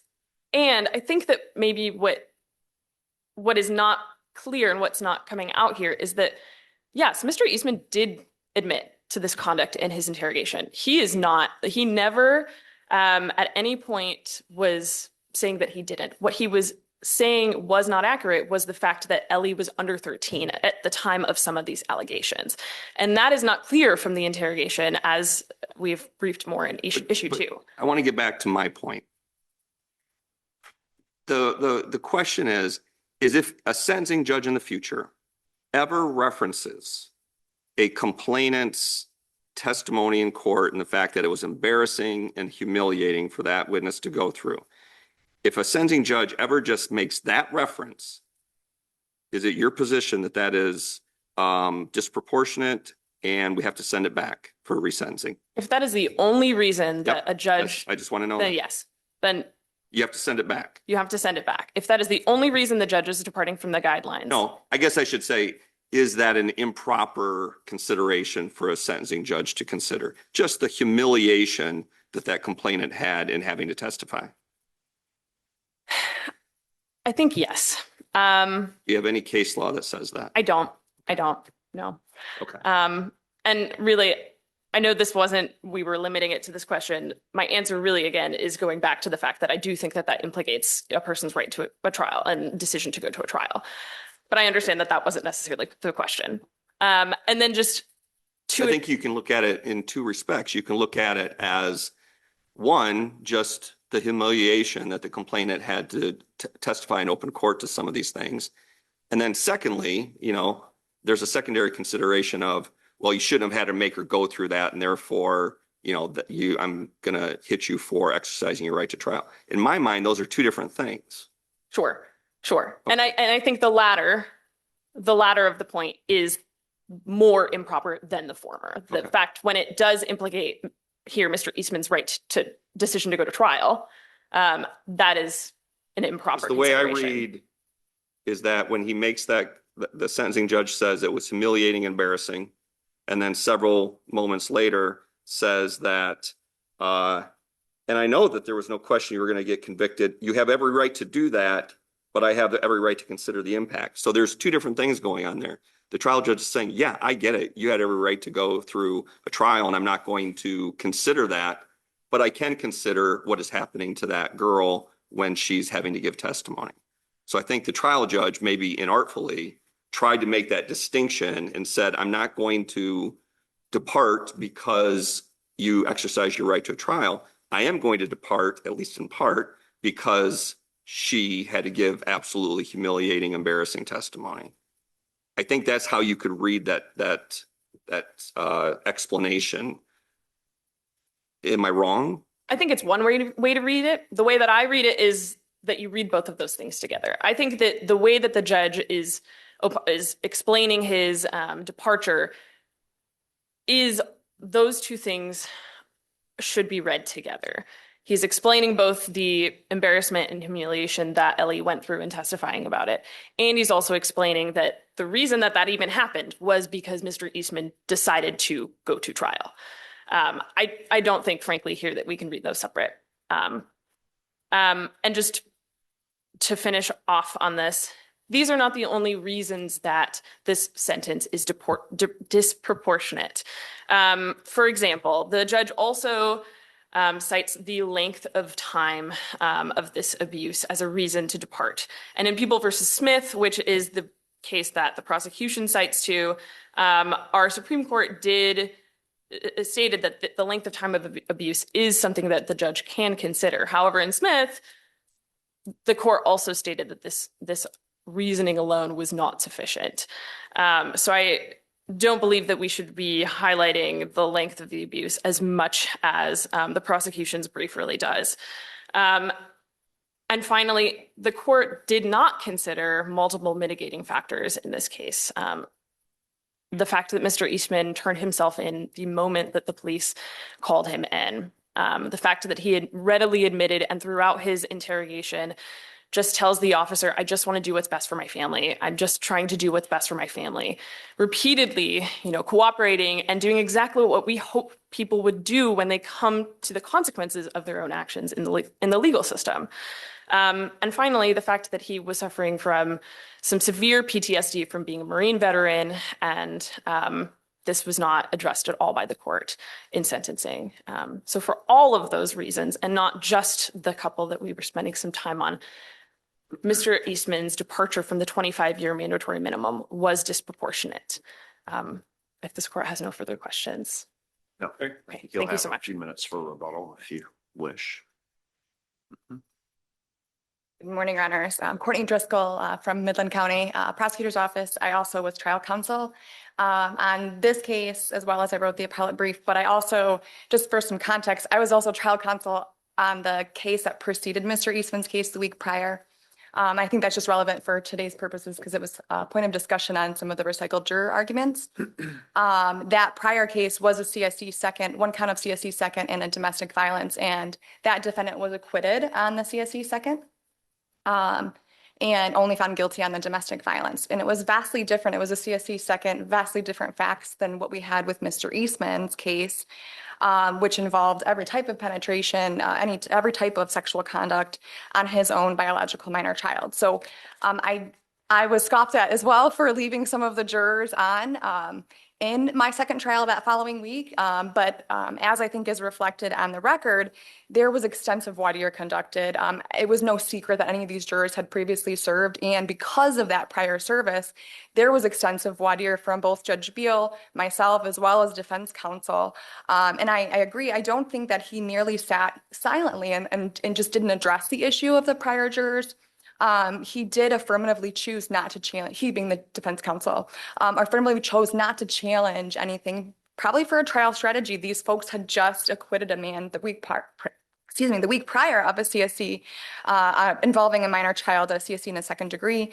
Why wouldn't you want those people on your jury deciding the fate of a similarly situated man? So I think that could have also been trial strategy, but it wasn't just a mere sitting back and not addressing the elephant in the room, so to speak, being that these individuals had previously served.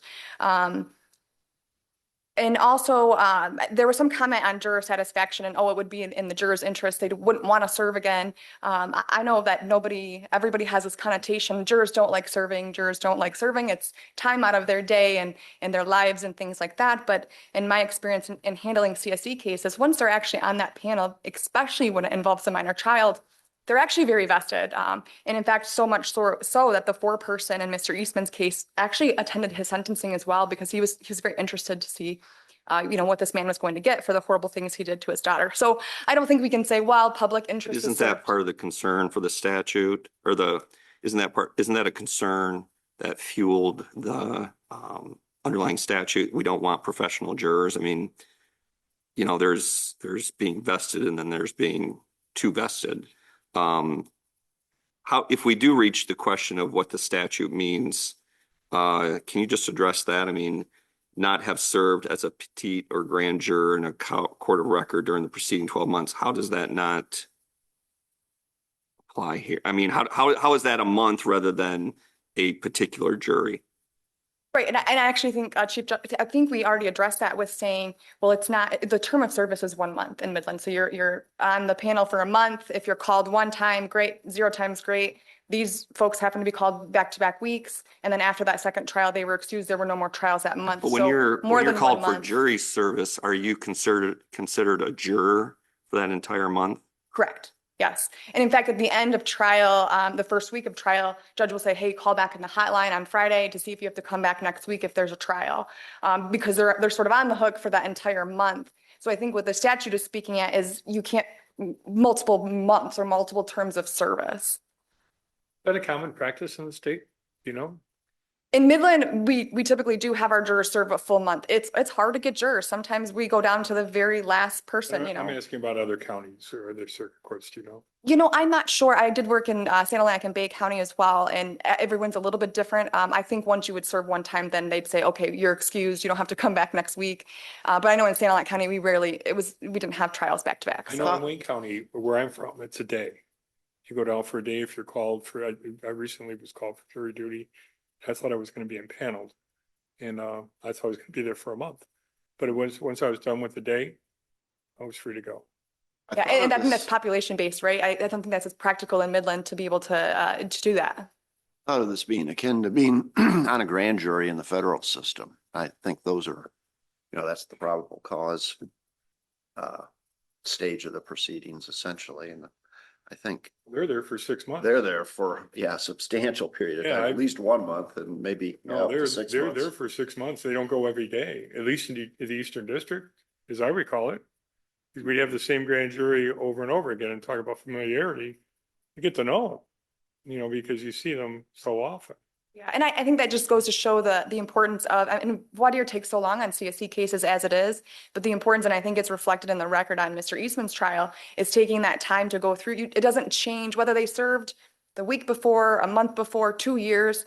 Most people will always raise their hand to having some sort of prior juror experience or experience on CSE cases. And that's the whole purpose of the voir dire process, to make sure they can still be fair and impartial as it relates to the facts of this case and this evidence. And you go through that tedious voir dire process to make sure that that's corrected for whether they had just served or served 10 years ago. I don't think it changes. Any other questions on that issue before we move on? I don't think so. Okay. And I really won't address the sufficiency unless your honors have any questions on the sufficiency argument. I think the facts of this case were very, very clear.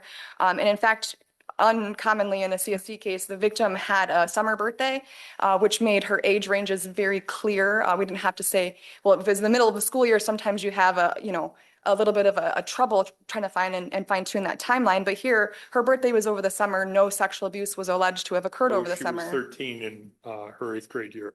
Correct. It started when she was in 7th grade. She was 12, 13, 8th grade, and so forth. And it came out when she was in 9th grade. So the timeline is very clear, in particular when it relates to when her brother would also, when he walked in, when he was at a different school. So the timeline is there. I think pointing to one time, one specific sentence that she said during trial of when something had occurred when she was a little bit older. There's vast amount of conduct that occurred quite frequently for her. And I think she did a good job of explaining that with both the photographs, the stain documents when she talked about it, as well as his own statements and his own testimony. So I do think that the sufficiency, and I think also if you look at the juror as pointed out by sister counsel, I think the fact that the jury not acquitted, but found that she was not under 13 for count 4, which was the dildo or the object charge, they were carefully looking at that timeline as well. They weren't just saying, hey, this was a really nasty case, this was really bad, we're just going to straight ticket it, so to speak. They were looking at that timeline very specifically because she didn't have a good timeline on that particular incident. She thought it maybe happened more in 8th grade, 9th grade, a little bit later on in the sequence of events with the respect to the object, and that was count 4. And so the jury, I think that the record shows the jury did look closely at that timeline. Sentencing. Okay, so with regard to sentencing, I guess as an asterisk, I would just argue I also thought it was not a very good sentence. I would have liked to see much more for this man after having, handled his trial. And, typically with a CSC, it's hard, but when you have not only one admission, but multiple in the letters that he had sent to his wife when he was incarcerated, he was never contesting this. I think we can always wonder, hey, why does somebody exercise their right to go to trial when the case, deck is stacked against them? And I think it was clear in portions of his statements as well. Like he, as many people do, when you distinguish CSC crimes criminally and in the legal system of penetration, he kind of separated, well, I didn't go all the way, so to speak. He never went penis in the vagina. So for him, he said, it's not that bad. And we saw that in his statement, his admissions in his statement to the detective in the case. So I think that was part of the motivating reason, or can infer that. But I do not believe that it was improper for the judge to make the comments that he did. I think the judge did a really nice job. Which comment are you talking about? With regard to the victim's struggle on the stand, going through these hard things that she had to say. I don't think it was improper for the judge to comment on that, because reading something on paper or charges on a piece of paper, or even taking a plea absent of hearing directly from the victim or somebody who is, went through a sexual abuse is vastly different. So for a judge to be able to articulate that and comment, hey, it was a lot different hearing it right from the horse's mouth, so to speak. It was a lot different seeing how they struggled, hearing those words out loud, as opposed to if somebody were to have taken a plea deal and not had the victim go through a trial. That does have a different impact because the way the victim testifies and how that comes out is a lot more personable, and it's a lot more, there are body language and things you can read and how that comes across, as well as judging credibility. But also the OVs account for it as well. Aren't we allowed to score? What about the sentencing judge's statement? And I think that there was no question that you were going to get convicted, and yet you still forced that girl to go through the trial. I think that's the problematic sentence. Do we read that in isolation? Do we read that in context with statements made earlier? How do you address that sentence? Yes, and thank you for the question. I think that judge actually goes on and elaborates on that a little bit further. And he says, you have every right to do that, because he's making sure that that's very clear. He's not penalizing him for exercising his right to a trial. But the case law is clear that remorse, lack of accountability, the defendant's manipulation tactics, that was a key point in this case, is his manipulation tactics with his own daughter. He said, oh, she was having really bad headaches. I was trying to do this for her own, medical benefit. I was trying to teach her how to, he actually tricked her and said, I'm going to tell your mom, but then didn't, he did these series of manipulations, and that was evident during the facts at trial too. So also this seemed to be something the judge considered as a manipulation tactic, as well as a lack of accountability. If he has the right to go to trial, I don't know that the trial judge can say, well, you're just manipulating her again by going to trial, therefore I'm going to hold it against you. I mean, he has the right to go to trial, full stop. Then, I mean, you can consider, like, I think, I was trying to say is like, you can consider the fact that the girl had to come in and just the humiliation, the embarrassment, the psychological impact on her of having to testify. That may be an appropriate consideration. But I guess I don't understand this manipulation argument of yours in terms of the right to a trial. Sure. And I think it goes case specific to this one, particularly based on his conduct prior to trial. And then as we saw even in his own letters, he's writing all about himself. So I think trying to distinguish, well, what I did wasn't that bad, and so I should be given a break. I came forward, I was honest, I confessed. His defense was, I was trying to help her, I think was part of his defense.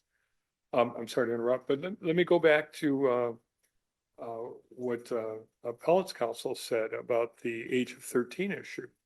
She said that's why he went to trial.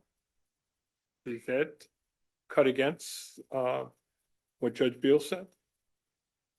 I disagree with that was why he went to trial. Obviously, that's an argument you're going to make because you're at trial, you're facing a mandatory minimum of 25 years. You're definitely going to be making every argument you can. But I thought the timeline was very clear in this case from my own perspective as handling the trial. But I think with regard to, the manipulation, the question as well, I think it's self-preservation and him trying to rationalize it. And so I think that was appropriate for the judge to consider. And it wasn't just merely going to trial. It's going to trial when you've already confessed to everything, when you've then written letters confessing to everything, but you're trying to minimize it and self-preserve and still say, what about how hard this is for me? He confessed everything, but his defense was she was over 13. But I think and I think I cited this as well in my brief, he didn't actually say that. He actually said 12 or 13. And he talked about how even the penis going in the mouth was something that happened first before any of the touching stuff started. So I think even he was clear on the timeline as well. I mean, we can split hairs and say, well, what happened? And then after the fact, right? And after the fact thought, well, some of it happened at 13, some of it 14, things of that nature. And even in his letters that were submitted to the jury to his wife after he was incarcerated, those letters indicated most of the stuff. He actually provides an even clearer timeline, the defendant himself, saying most of the things actually happened early on. I didn't really do much close in time to when it was, which was when she was 14. So he even admits most of the things happened early on. So I don't think timeline was actually the issue. Of course, at trial, you're going to assert those things, grasp at anything you can. I think it was more of a self-preservation. Oh, it wasn't that. I came forward, I confessed, I was cooperative. Why can't you guys cut me a better deal? I should get the benefit of the doubt because I was cooperative with the legal system. Anything else? the only other thing I wanted to add was regarding the mitigating factors of his service to the country as well as his admissions and things like that. I think the court did consider it. Obviously, it was reflected in the PSI, and so that was something the court considered. Thank you. Thank you. Any rebuttal?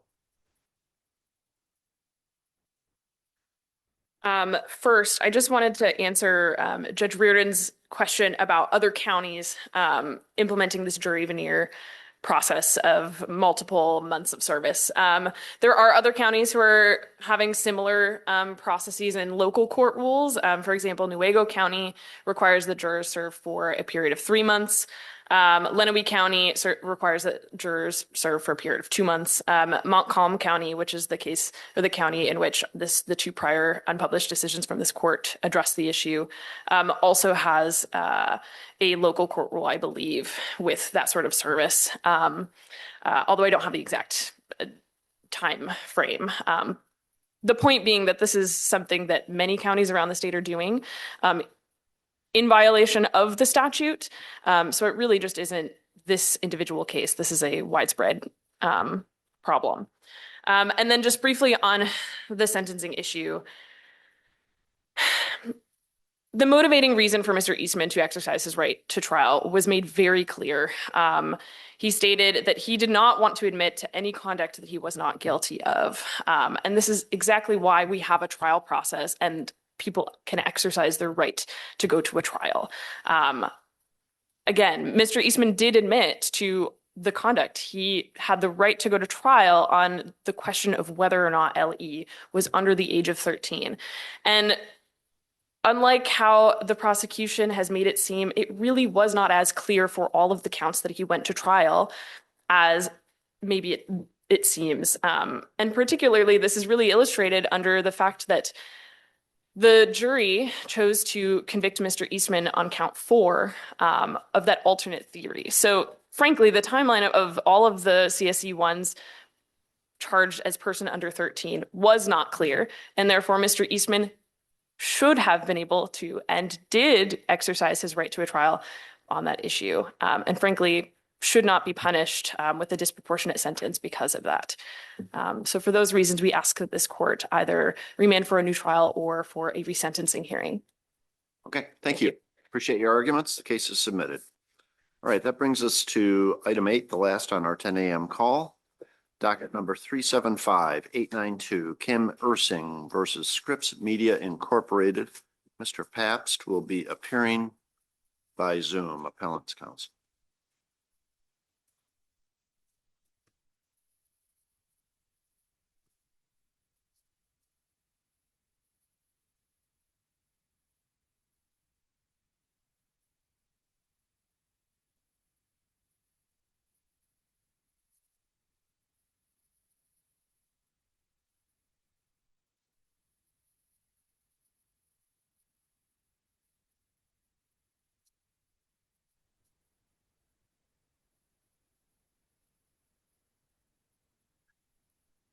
Can you hear me okay now, Your Honors? Yes, there he It's is. probably my fault. I'm not a tech expert. That's quite Yeah, all right.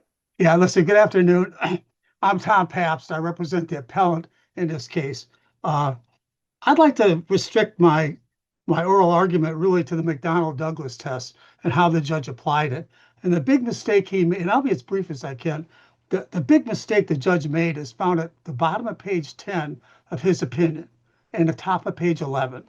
That's the whole case. That's my whole oral argument to all three of you judges. The judge says at the bottom of page 10, this court declines to hold that a single male employee being paid more than a single female employee without anything more can establish a genuine issue of material fact that sex was a motivating factor in pay decisions. Now, that's it. This is in the context of defendant's own executive news director saying these two were similarly situated.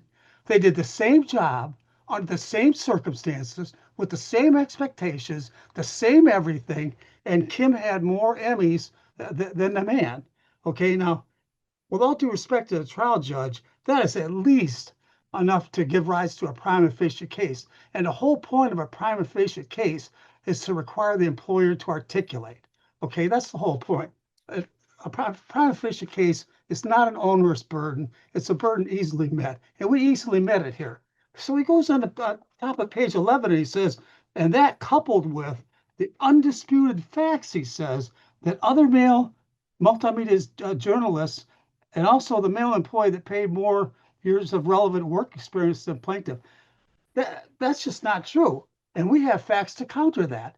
But where do we ever get a chance to prove pretext? We never get a chance to. Mr. Paps, Yeah.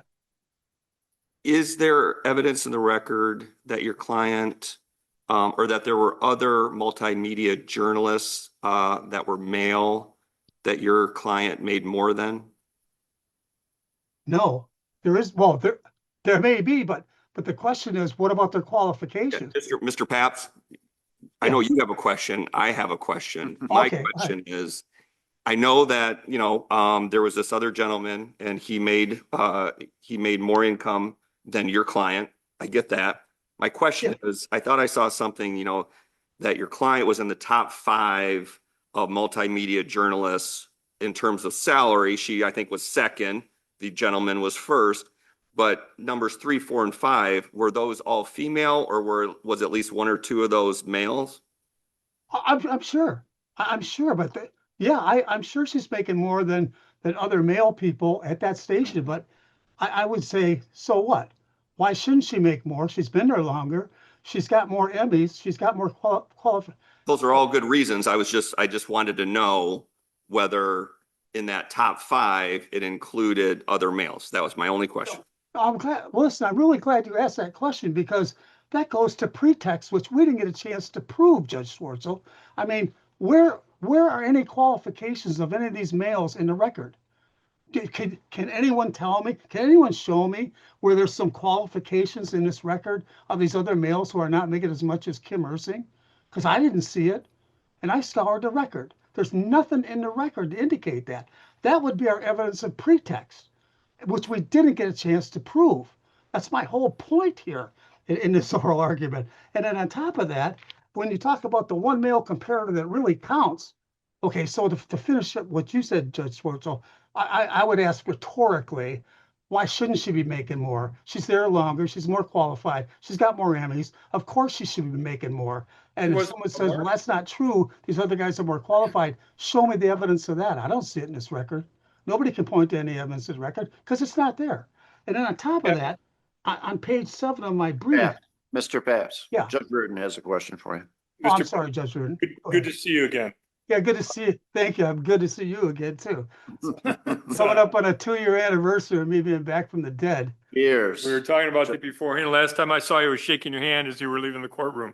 Yeah, that was a bad day, but I'm here and I feel a little like Lazarus back from the dead. Right. Judge Reardon and I were both on that panel, but I was at home recuperating from a surgery. In fact, I think I was asking you a question at the moment. You were. I was answering your question. Yeah. I was answering your question. I got so excited.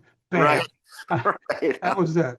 For those who don't know, 2 years ago in this very courtroom, Mr. Paps was making an argument. Judge Reardon was on the panel, Judge Redford, and I was a member of the panel, but as I indicated, I was at home participating remotely as Mr. Pabst is today.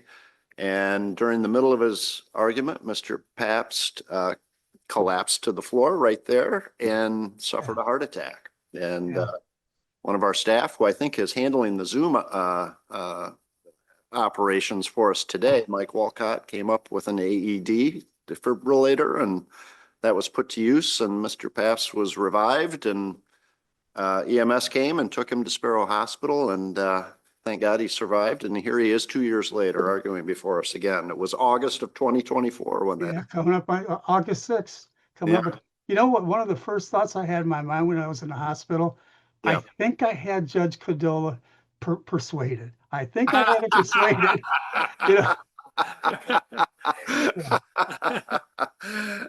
Your answer to the question, I'm sure, would have been brilliant. So, well, but we'll never know. Yeah. Okay. Go ahead with your. You want to repeat your question? I forgot my question already. I was overcome. Jim Flegel was here that day in your position, and our court security officer. He did a wonderful job. He did as well. CPR on you, but Mr. Flegel, you're making, or Mr. Flegel, sorry, Mr. Paps. Yes, You're making comparables with this male co-employee. Yeah. But the male co-employee came from quite a different background. He was at another television station in Detroit. He had worked in the interim for the FBI, had connections that he could use to foster news stories. Your client didn't seem to have that background. She was up in Flint. And while no offense against Flint, it's a fine area. It's not the same as Detroit. no, I give you that. It's not the same as Detroit, although I love Flint, and I'm Judge Godillo's from Flint too. Right. Whole family's from Flint. But what I didn't get a chance to prove, Judge Reardon, is what's at the top of page 7 of my brief, which is, according to defendant's own affidavit E that they submitted, Kim did have anchor experience in Detroit at a Detroit station. And secondly, She was an intern in Detroit stations, wasn't she? no, but she did anchor work according to their exhibit E, which says, Did you work at WXYZ, correct? yeah, paragraph 4 of their exhibit E says she did do anchor work. He tries to recast it as being a host, but it's anchor work. And then on top of that, the big thing is, the really huge thing, Judge Reardon, is she was an anchor person for a year at Channel 7. For a year, until she was taken off because she had a protruding forehead, like that prosecuting attorney lady that just argued your case. That's a Kim double, I mean, with the forehead, that's sort of out, but a lot of people think that's a beautiful thing. And on top of that, I never got a chance to rebut that. And the FBI experience, there's nothing in this record to show that his FBI experience had anything to do with him being an MMJ. And Barb Rothler is their witness, not mine. She says, look, they're the same. They're similarly situated in all regards. They're doing the same job. But okay, so he's got FBI experience. That's why I analogize to a rocket scientist laid off at Cape Canaveral, and he goes and he gets a janitor's job, and he's getting paid $22 an hour more than a black janitress. And the question is, well, why are you getting $22 more an hour, to sweep the floor? He says, well, I got a rocket degree. Well, so what? I mean, I get a chance to prove that didn't make. Well, more importantly, the jury had a right to decide under Standard Jury Instruction 10503, second paragraph, that's unreasonable. That the FBI didn't have anything to do with him getting paid 22. And on top of that, Barb Rothler's testimony doesn't disappear. I get to show Barb Rothler in pretext to show that they're not telling the truth, that they're similarly situated in all regards. I don't care what experience he had in the past. They're doing the same job at Channel 7. I don't care what he did in the past. They're doing the same job at Channel 7. And so that common sense that the three of you referred to earlier in your cases, that somewhat of common sense. If we walk by this situation, we would say, why is this guy getting $22 more an hour? I mean, I think a reasonable person would ask that. Why is he getting $22 more an hour? When she's got anchor experience that I set forth at the top of page 7, and Barb Rothler, that's their agent, not mine, says they're similarly situated in all regards, and she'd be surprised, if he's getting $22 more an hour. What better witness could I have? She supervised both of them. Okay, so I think I put if I do say so myself, I think I put forth some good examples in the back of the brief, as to we didn't get a chance to prove pretext. And under McDonnell Douglas, we get a chance to prove pretext. And we were not given that chance here. I was not given a chance to say what I said to you, Judge Reardon, about she's got anchor experience. His FBI experience didn't mean anything. Or at least the jury could have decided that under 10503 standard jury instruction. And what I think it results in is an MRE 104B conditional relevancy situation, where it's up to the jury to decide, whether they're similarly situated. It's up to the jury to decide, whether their proffered business reason is pretextual, not for the judge. Okay, so 10503 second paragraph, I'm not questioning their business judgment, but the jury's got a right to consider the reasonableness of what they're saying is the reason for the $22 more an hour. And I also think the jury's got a right to find this disputed question of fact under Michigan Rule Evidence 104B. That's how I see the case. As brief as I can, that's this case in a nutshell.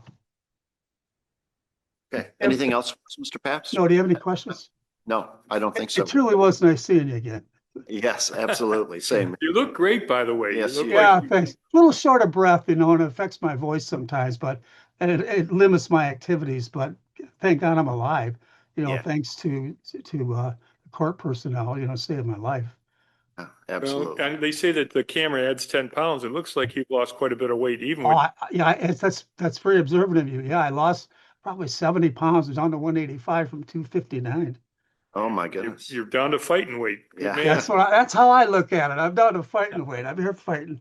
And still practicing law and, yeah. I love it. It's like your dad. You hate to give it up. You're doing something you love.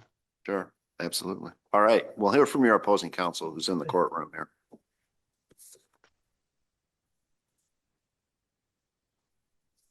Thank you, Your Honors. May it please the court, Thomas Davis on behalf of the appellees. This is really a quite straightforward case, Your Honor, and I want to start with the primary issue that wasn't raised in the appellant's brief, wasn't raised in this argument, and that is that the pay decision that's alleged to be discriminatory was made back in 2012, 2013. It is a 10-year-old, a decade-old decision that is well outside the statute of limitations. That was the initial, the record here is undisputed. The But the difference. male counterpart came in at a higher rate of pay, didn't he? He came in 2013. So she's complaining she was given a certain rate of pay in 2012. He comes in 2013 and he's given more pay. That was the decision. Now, after that, the record is clear and undisputed that how new contracts, renewal contracts are decided is that they do a percentage-based increase. They look at the budget and they give a percentage-based increase to every employee, male or female, applied across the board. And plaintiff actually got larger increases during the statutory period. She was getting 3 to 4%. He was getting 1.5%. So there's no question that during the actual time period in question, she was actually getting higher increases. So the initial decision that led to her getting less pay than he did happened in 2013. And this is the Joliet case out of the Michigan Supreme Court, and the Joliet versus Petoniak case. We cite this in our brief, and it is directly on point. It is this case. His argument had been that, well, it's perpetuated because the decision was made originally and they just give these increases, and that means she never gets to catch up. That was the argument. And what the Supreme Court of Michigan said is that if an act is not in and of itself discriminatory, i.e., it has a discriminatory effect only because of a prior discriminatory act, it cannot sustain a cause of action. That is the Joliet case. That is this case. Now, we can take a step back because not only was the initial pay decision that he claims was perpetuated well outside the statute of limitations, it wasn't even discriminatory. And that's where we go to this prima facie case. And I think, Judge Riordan, you were getting to this point. When you were looking at the prima facie case, there's 4 prongs, and the 4th prong that the plaintiff has the burden of proving, it's the plaintiff's burden, is that the comparator here, employee number 1, has to be similarly situated to her in almost identical in all relevant respects. That is the burden that the Michigan Supreme Court has applied. And you were pointing at this. She comes in, she had 0 experience in a major market as a multimedia journalist, 0. She had done some fill-in work, yes. For a couple of weeks, she filled in on, as an anchor for a non-traditional station. How about the fact that Mr. Murray forgot that she even filled in as an anchor? Well, that's actually an interesting point, Your Honor, because that didn't actually even come into the case until after his testimony, and we point this out in our brief. We went through her experience at her deposition. She never mentions this because this was not for a station. Apparently, at some point in time, WWJ had some non-traditional broadcast that lasted for a couple of years. And it turns out she filled in on a handful of occasions. So she was never full time. But the point is, she didn't bring that up in her deposition. Mr. Murray testifies. Then all of a sudden, her LinkedIn page changes to say, oh, I was an anchor for CBS News, which is not what this was. But she changes her LinkedIn page. We immediately send out requests for admission and interrogatories because we already deposed her. But what is this? And then that's when it comes out that, she just forgot about this. So we don't even know that it wasn't in her resume. We don't know that she presented this information to Mike Murray so that he didn't forget anything. She was never a full-time MMJ. There's no question about that. There's no dispute on that. But the point is, the comparator, employee 1, had 5 years of at the time he was hired, had 5 years of experience as a reporter at Fox 2, which was the competing station and actually a bigger station. So they're pulling over somebody who was the face of another station.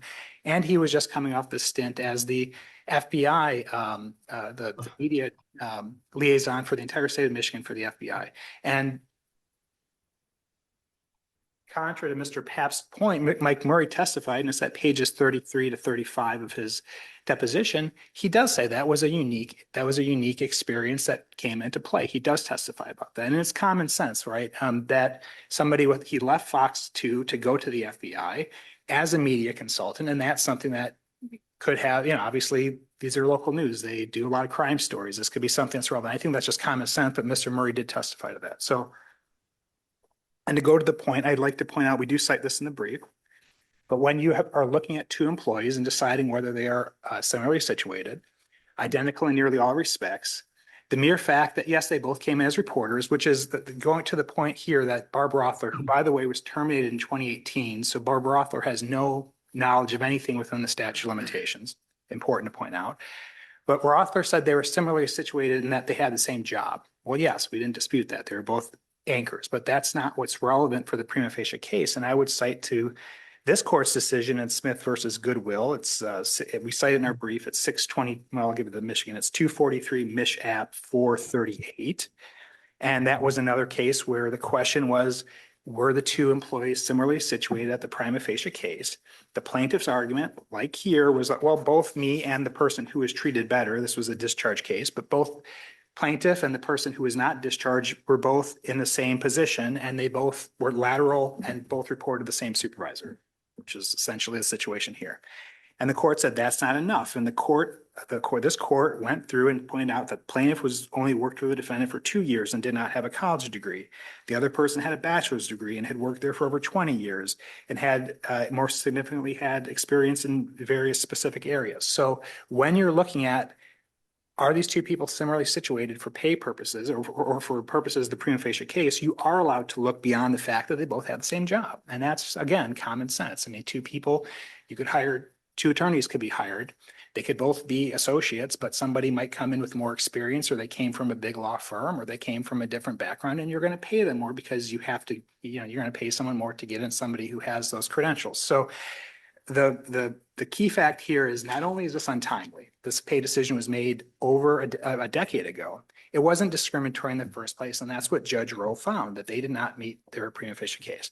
And I'll just close with this, because the argument was made here multiple times that I didn't get a chance to decide pretext. And I don't understand that, because we argued in our brief, as you always do in these cases, we argued that they didn't meet their prima facie case.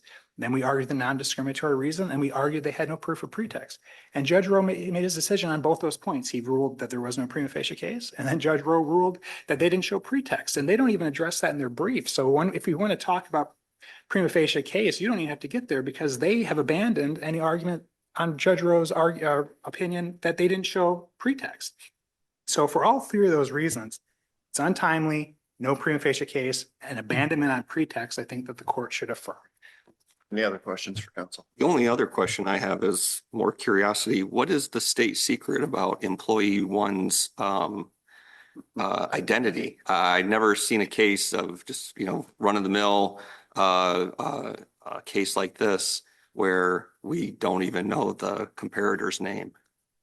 Well, I know that I'll say two things. One, Your Honor, I don't think you have to be an investigative journalist to suss out the name. If you really are curious, I'm sure you can figure it out. But not that curious. Just wondering. Not that curious. But second of all, the issue is that all the actual contracts were produced with names on it, and it was just part of the there's a protective order in place, and we didn't want to identify what was, various pay that was given to various people. So it was part of the discovery process. Good enough. Okay, Mr. Pabst, any rebuttal? Yeah, just briefly. I was wondering exactly the same thing. You just were wondering, Judge Schwartzel, well, what's the top secret reason we can't know this guy's name? But I just want to say briefly that the relative time period is 2023. Every contract negotiation starts a new time period. And she was negotiated in 2023. She complained about the pay discrepancy in 2023. She said, look, I think I'm more qualified than this guy, but at least as qualified. And I want an increase in pay to what he's getting. And they laughed at her. They mocked her. They said, you're not getting that. You take what we're offering you or drop this or drop that offer or get out. And that's the way it was left. So I think there was a violation of ELCRA in 2023. I mean, I don't know how else you can interpret the ELCRA statute. I mean, it goes by what's the current position? Just like I argued by analogy, the Equal Pay Act. I set it out for you guys in the brief. And it says, look, for the same job, doing the same work, same expectations, is the guy making more? I mean, that's the test. You don't go back 15 years. You ask what was the circumstance in 2023, which is certainly timely within the statute. That's all I have to say. All right. Thank you very much. We appreciate your arguments. The case is submitted. Again, Mr. Paps, glad to see you. I'm glad to see all you too, believe me. Thanks. Mr. Paps, just to give you some indication how long he's been at this, my father was practicing law in Genesee County when Mr. Paps was practicing law there. Yeah. My dad would be 97 if he were still alive today. Great judge. Great judge. Thank you. All right. The case is submitted. Okay. Thank you. We're at the end of our 10 a.m. call finally at 12:35. And I had hoped to power through these next two cases, but we're going to have to take one more very quick recess and we'll be right back.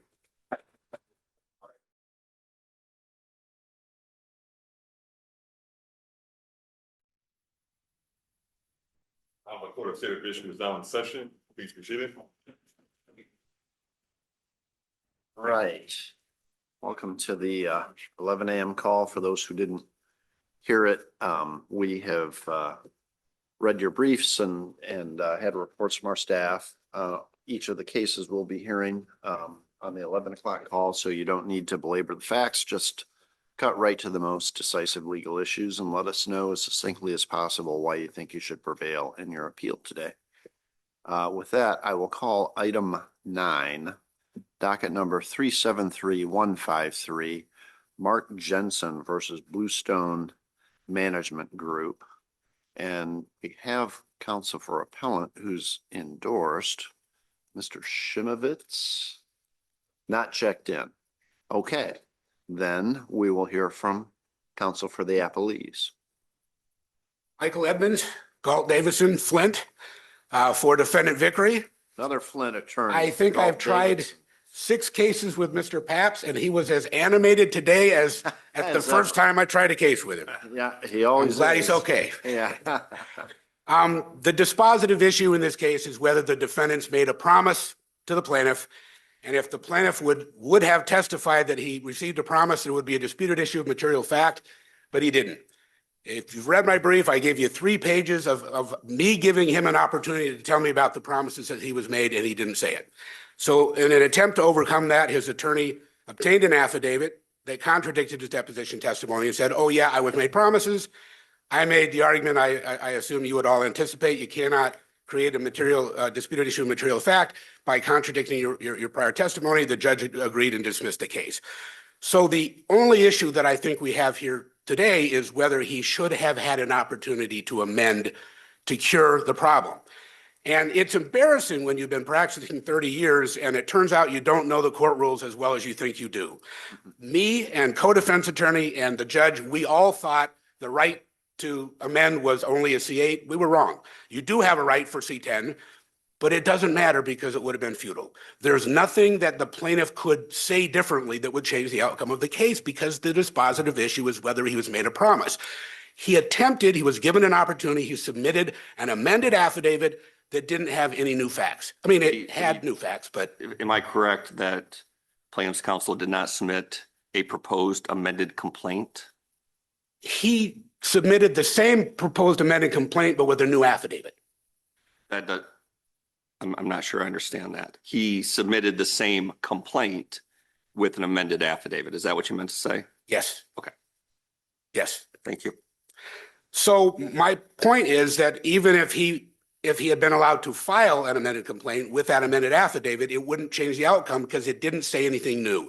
He was still attempting to contradict his prior testimony with an affidavit that you can't do. That's all I have to say. Any questions for Mr. Edmonds? Thank you. Right, thank you very much. Nice to meet you. Appreciate I being practiced here. in front of your father. Yeah, thank you. Very nice to see you. Say hi to all my friends in Flint. Well. Okay. The case is submitted. That brings us to item 10, docket number 374-200, City of Howell versus JAC Enterprises LLC.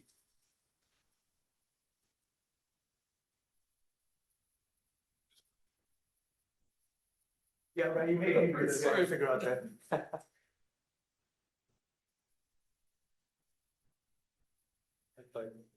Oh, sure.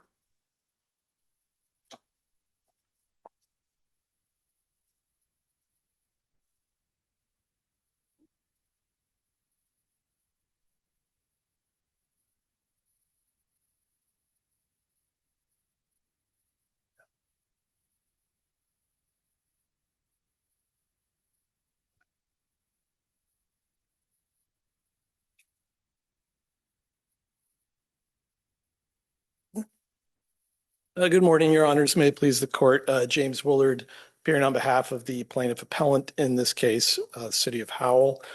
To go straight to the central issue here on this appeal, the central issue is whether the city has jurisdiction over a 100-foot stretch of Old Pinckney Road, which crosses property that belongs to the defendant appellee, Jack Property Enterprises.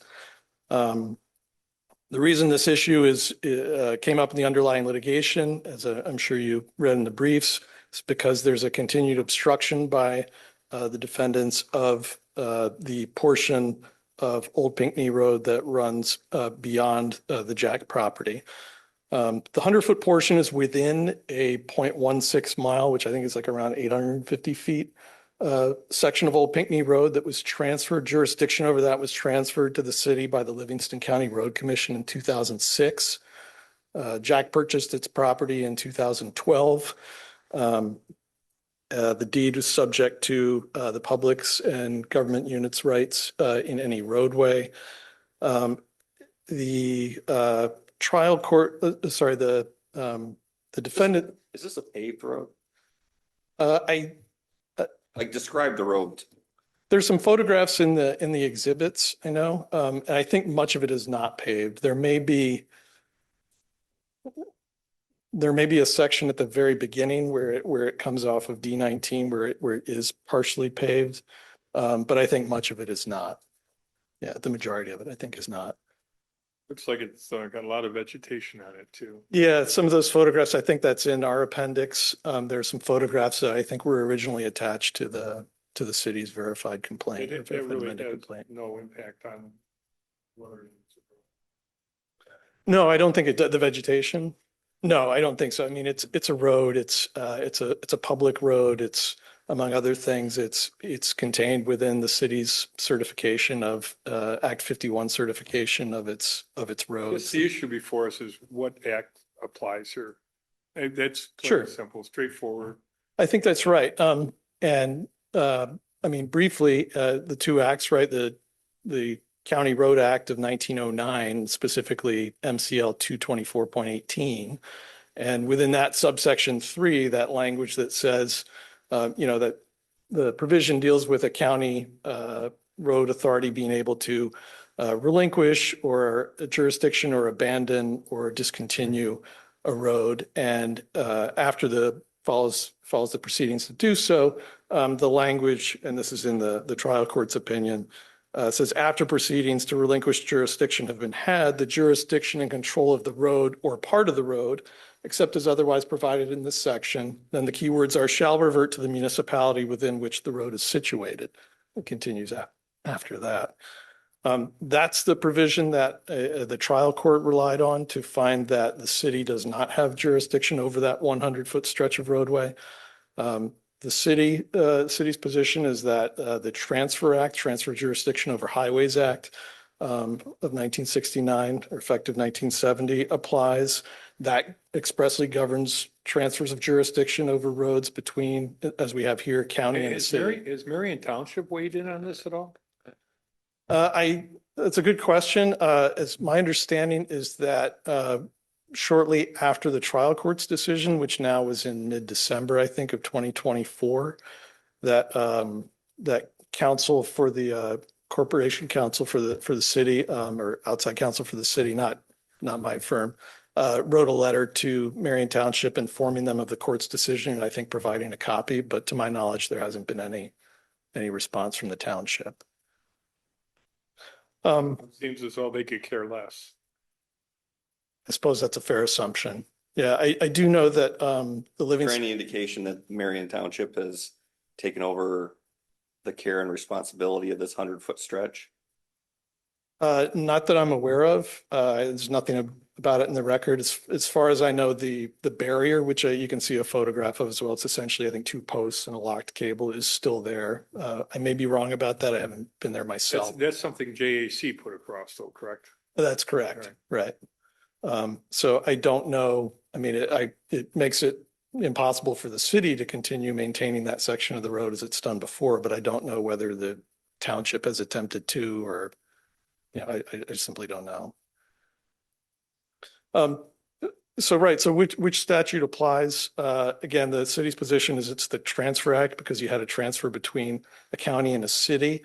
The sort of underlying issue that I think the trial court focused on was the fact that this 100-foot section of road is located in Marion Township. It's outside of the city boundaries. So if you look at some of the maps and the exhibits, you'll see there's, the section of roadway, I believe, to the north of the property that's within the city's jurisdiction, then the 100 feet, and then it continues in the city's jurisdiction beyond that. The trial court didn't offer a lot of explanation or rationale for the decision, but did cite, again, 224.18.3 in the language that I quoted, the language I mentioned earlier, and also cited the decision in Acer Paradise, and relied on the decision in Acer Paradise for the proposition that 224.18 was not superseded. As you're aware, right, there's a provision in the Transfer Act which provides that, with a limited exception that undisputedly doesn't apply here, the provisions concerning relinquishment of jurisdiction, which would be the issue here, in 224.18 are superseded. Now, the Acer court, for starters, was not faced with the same kind of situation. It wasn't looking at subsection 3 specifically, but subsection 5 of 224.18, which has to do with the abandonment of a road.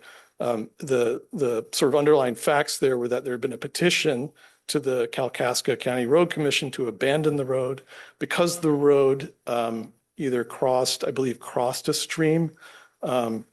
In subsection 5 of MCL 224.18, if you have a road like that, the county wants to abandon a road that abuts or crosses or otherwise is adjacent to a stream. There's certain requirements that has to go through to inform township, the state, and there are different options I won't get into for sort of who has priority about wanting to take it over or not. But the reason that the only reason that the township or the state could take over that road would be to maintain public access to the waterway. So you'd have to have sort of 2 factors present that aren't present here, but were present in Acer Paradise. And that was kind of the situation before the court. Briefly, what the court did was in Acer was to look at, well, did the Transfer Act completely supersede 224.18 to the extent that, a county cannot relinquish a county road to a township? And its answer was actually somewhat narrow. And just to quote from the decision, what the court said was, under our reading of the statutory provisions, MCL 224.18 still controls when a county relinquishes jurisdiction over a highway that abuts or crosses a stream. And as I said, that was the scenario in front of them, of the court in that case. And what the court then noted was that the 224.18 had been amended twice after the Transfer Act. It had been amended in 1996 and in 2000. And it specified provisions that had been amended. Subsection 5, first it was the addition of subsection 8 and 11 through 18, which is now, I believe, 12 through 19. And subsection 5. All of those provisions have to do with what I just described before as being before the Acer Paradise Court. They had to do with a roadway that either crossed or abutted or was adjacent to a stream. Again, not what we have in this case.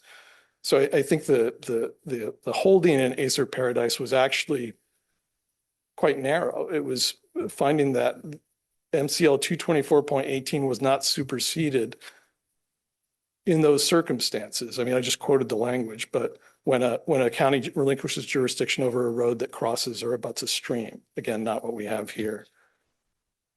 One thing I'd like to note, and it's apparent. Didn't Acer Paradise say that the Transfer Act applies only to transfers from the state to a county, city or village, or from a county to a city or village? Straightforward. Right, and this is an instance of a county transfer to a city. It's pretty straightforward. I think so, and I think the provision the superseding provision, I'm not saying that articulately, but the provision providing that the Transfer Act supersedes the relinquishment provisions in 224.18 adds to that, I think. One other point I'd like to note that, I mean, the Acer Paradise Court did quote the language from subsection 3, which is again the language that the trial court relied on here. That was the language about jurisdiction reverting to the municipality where the road is situated.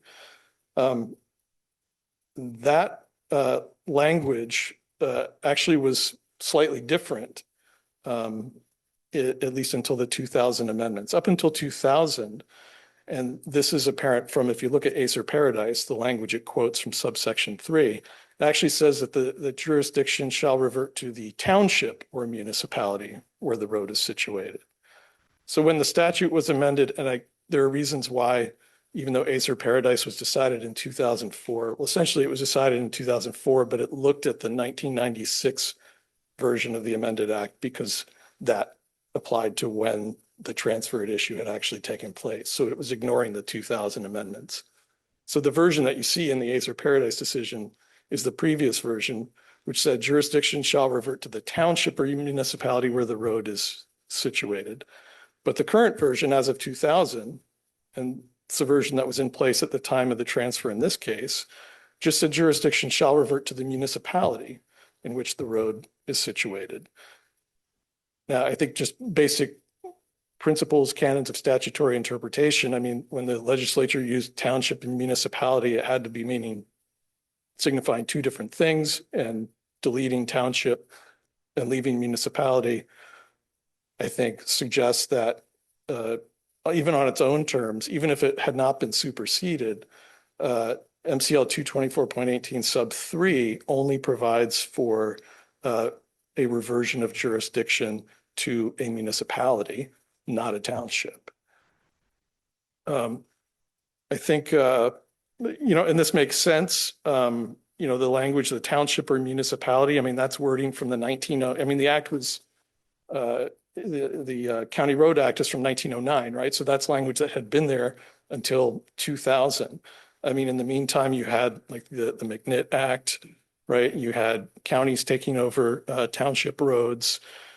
So you had a very different set of facts in 2000 and since then, where as a general matter, townships don't exercise control over roads, right? It's either the county or it's a city or a village. I mean, there are limited instances, like, for example, in what I was talking about a few minutes ago, where you might have a roadway that ends at a stream or a lake or is adjacent to a stream or a lake. But that specifically has to do with maintaining public access to the water. I mean, there might be other scenarios like, where utilities pass through a township, where the township might get involved, if there's a roadway at issue. But that has more to do with access, to, in that case, a lake, or minimizing disruption to the township citizens or residents. It doesn't have to do with controlling a roadway, maintaining a roadway where people are passing back and forth. One other point I'd like to make, and then I'll happily take any questions you may have. I think the trial court, I don't think the trial court expressly said this in its ruling, but I think it was troubled by the fact that the 100-foot section of road could be under the jurisdiction of the city, even though it wasn't physically located within the city's corporate limits. And briefly, I mean, we explained in both of our briefs, this is not this is not a new thing. This is not an uncommon thing. I mean, both the Michigan Constitution, the Home Rule City Act authorize cities to obtain and maintain all kinds of public works, including streets that are outside of that city's corporate limits. And we also cited, it is an unpublished decision, but we cited it because we think it's on point on this issue. The Schrock versus City of Linden decision from 2018, where this court said that, found it hadn't been presented with, any authority for the proposition that a city could not, in fact, exercise jurisdiction over a road outside of its corporate limits, and ended up holding in that case that the city actually did have jurisdiction over a portion of roadway that was located in neighboring Fenton Township. So I think I'll stop there, and if you have any questions, I'd be happy to try to answer them. Questions? No. Okay, you have time for a moment. Thank you.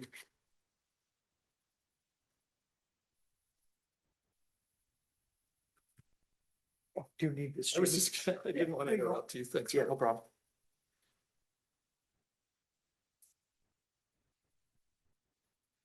Good afternoon, Your Honors. Roger Myers on behalf of the Applee JAC. Just to start out my discussion, I'll just answer the questions regarding the physical aspects of this particular piece of property.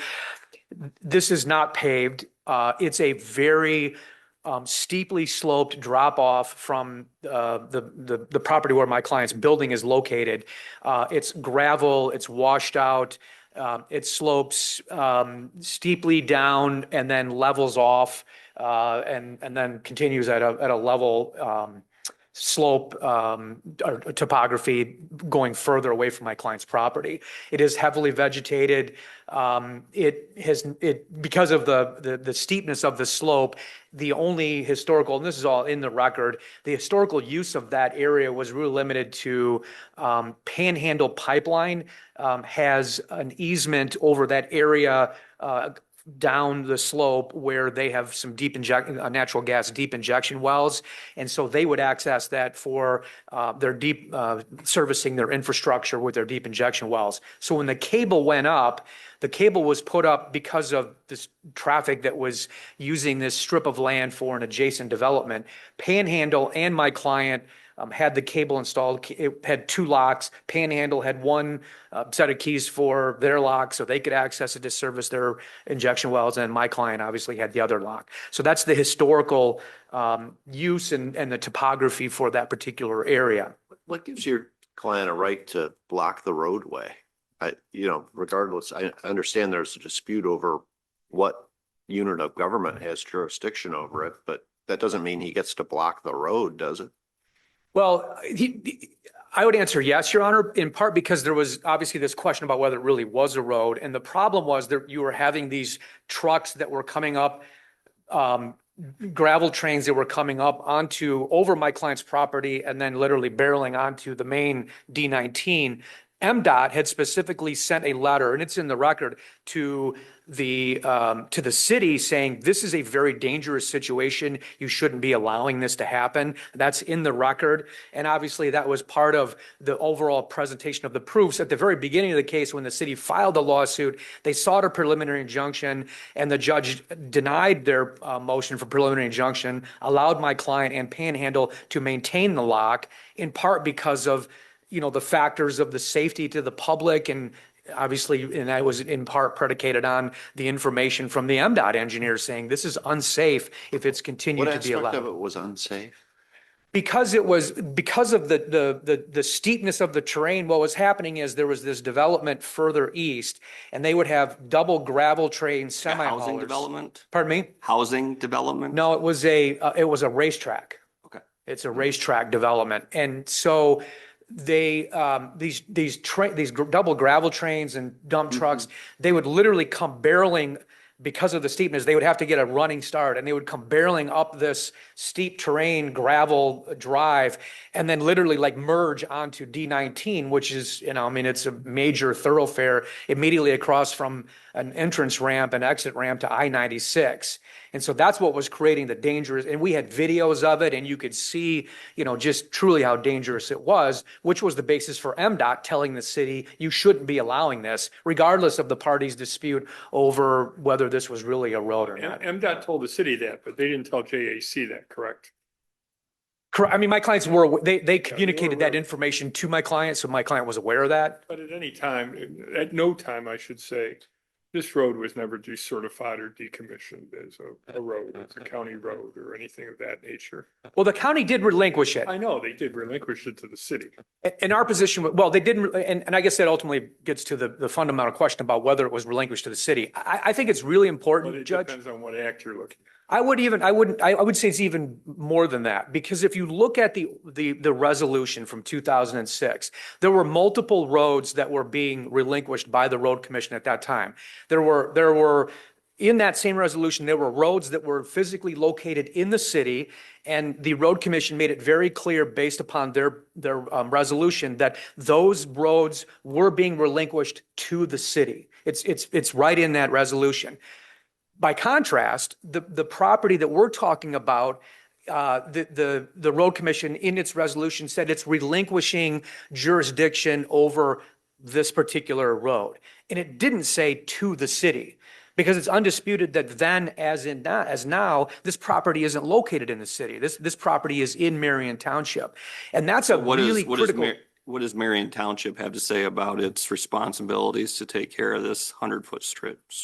Marion Township has not weighed in one way or another. And our position is that because this is like land to nowhere, it really was, it's a common law abandonment that legally, by virtue of the road commission's resolution, the only entity that could have assumed a jurisdiction would have been the township. But given the township's actions and where, what has transpired since then, it would be considered a common law abandonment. I don't think Marion Township has any interest in maintaining this property. Wouldn't a common law abandonment have to take a certain number of years?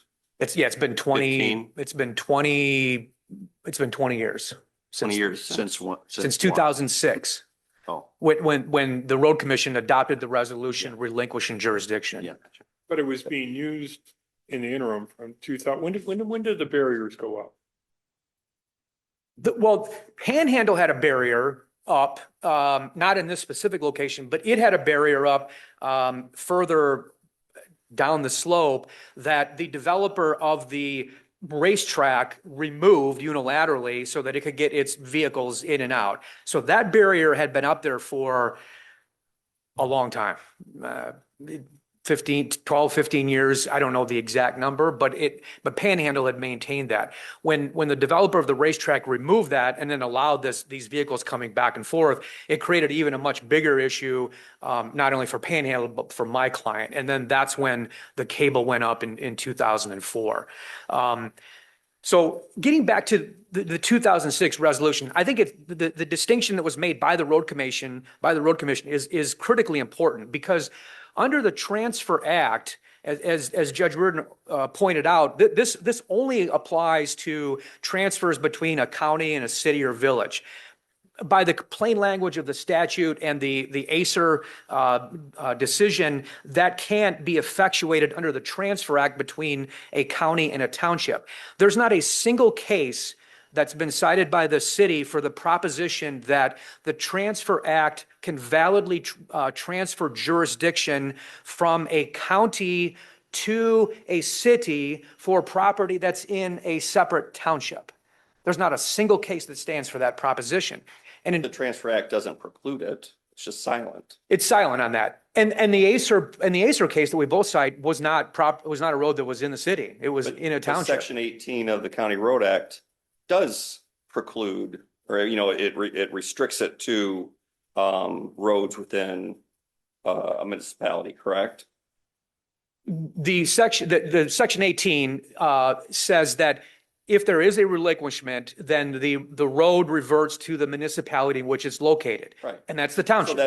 that would be, you could read that as the restriction, like the county can't relinquish a county or a road in, Brighton to the city of Detroit. Correct. Okay, but that is missing. That language is not there in the Transfer Act. There's nothing in there that has that limiting language, and so shouldn't we read that as being meaningful? The fact I don't that think it's not so. in the Transfer Act, why? Because I think the idea was that a township, whether it was an attempt to transfer to the township or property in the township, the statute just, there's no ability for a transfer of jurisdiction of a road either to a township or property that's in a township. I think that's my point, is that it only is dealing with a transfer from a county to a city or village. And that's what the road commission did in that same resolution with regard to those other roads that were in the city. And there's no question that that was a valid transfer. The fact that the road commission specifically didn't transfer that to the city in that same resolution for the subject property, I submit that speaks volumes, because the road commission knew what they were doing. And they knew that under whether it was section 18 of the county act or the transfer act, they couldn't legally transfer a jurisdiction of a road in a township to the city under the transfer act. The other thing I think it's important too, Your Honors, is I have a question about something your opposing counsel alluded to, which is kind of outside the record, but do townships as a general matter maintain roads? some do. Okay, Yeah. some do. Do we have a breakdown? I mean, some could be 2, or some could be the vast majority of them. I think it is just based upon my experience, Your Honors. I think it's really not so. It's more rural when you have more. Populated areas like in townships in Where Wayne there's County not a are not. city the size of Howell, which is pretty substantial nearby, that could take care of the road, right? Right. So then it might fall on the township to do it, because there's no nearby city that might be in any better position to do it than the township, right? Is that Correct? Yeah, and I think obviously, if there are charter townships, I believe they exercise greater authority than common law townships. Marion Township is a common law township, but I don't have the statistical breakdown, Judge Schwartzel. It just obviously, depending on the geography, the population, whether it's charter versus common law. I'm trying to wrap my head around why the legislature would have left townships out of the Transfer Act, and I'm speculating that maybe this is the reason why, because they don't generally have road commissions and maintain roads, but I don't know. Yeah. The other flaw with the city's position with regard to the attempt to apply the Transfer Act is that, and I'd go back to page 3 of their brief, their reply brief, where the city specifically argues that the applicability and effectiveness of the Transfer Act requires either the agreement of the relevant highway authorities or a decision by a highway jurisdiction determination board based on testimony and evidence of the reasons for and against the transfer. So there's 2 alternatives that could effectuate the applicability of the Transfer Act. One is that there's testimony, evidence for and against the transfer. There's no record that ever happened. And in fact, as I've already indicated in the resolution, it doesn't say that this particular road is being transferred to the city. So that prong has not been met, and there's no evidence to substantiate that. The only other alternative is if there's agreement of the relevant. What date is the resolution that you're referring to? Is that 2006? July 21st, 2006? Correct. Yeah, I'm reading there, the Board of the County Road Commissioners of the County of Livingston at its meeting of November 10th, 2005 indicated its willingness to consider a jurisdictional transfer for a portion of County Road D19, the road we're talking about here, correct? No, D19 is what's in the city. That's the part that's in the city that they specifically did relinquish to the city. This is called Old Pinckney Road. This is the portion that's referenced as Old Pinckney Road.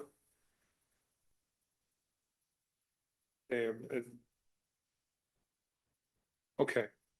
Relinquish under the jurisdiction of that portion of D19 from the northwest right-of-way line westbound exit entrance ramp I-96, what you're talking about, correct? Yeah, that's the city, that, because there's the entrance and exit ramps to I-96 are northwest. Lines 1/3 of sections 1 and 2 of Marion Township to Pulford Street to the city of Township.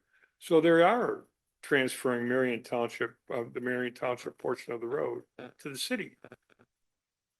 The portion that's in that resolution, and that hasn't been disputed in any of the briefing by the city. The portion of that resolution, Judge, that references the D19 and the portions that are being relinquished, quote unquote, to the city, that is the portion of the road that's physically located within the city limits. The portion that's referenced is The reference is a Marion Township portion. So it purports to transfer that portion of the road to the city. I mean, we wouldn't be here otherwise, I don't think. Right? The resolution does. the resolution, the portion that's under the city, well, let me add another layer. There was, I understand you correctly. You're saying that this was never transferred to the city of Howell anyway, so we shouldn't be here. correct, this was, Why would they include the language of Marion Township in here, the portion of the road in Marion Township being transferred to the because city of Howell? there's what's been referenced in here, a 425 agreement between Marion Township and the city. And under this 425 agreement, a portion of Marion Township was under the jurisdiction of the city. It actually talks about the 0.16 miles of Old Pickney Road in section 1 of Marion Township that lies north of I-96 freeway right away and then further. It seems to be describing the portion of land that we're talking about today. The part that was relinquished but not to the city is what that Old Pinckney Road.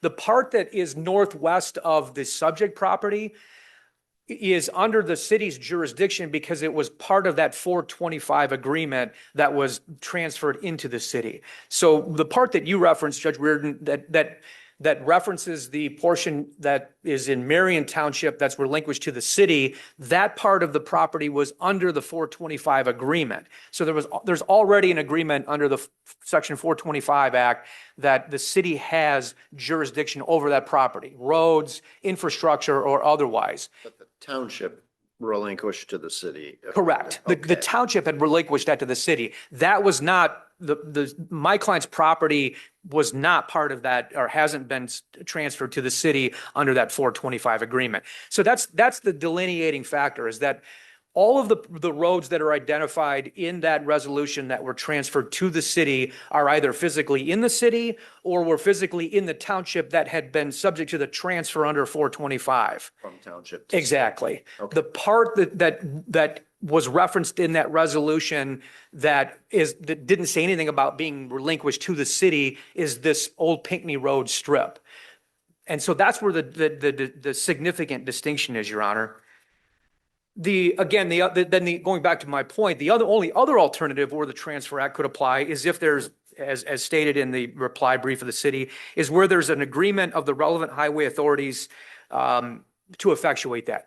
There was never an agreement that was entered into by the city or the road commission until 2024, after this case obviously had already commenced. So 18 years later, the city and the road commission belatedly attempt to obviously fix the problem that existed through this belated attempt to try to enforce the Transfer Act. The problem and the flaw with that position is that the relinquishment was effective as of the date of the resolution. So as of 2006, when the road commission adopted its resolution, it relinquished it. It was in effect at that point in time. The only question is, was it or could it be relinquished to the city, which it didn't specify, or could it and was it relinquished to the township?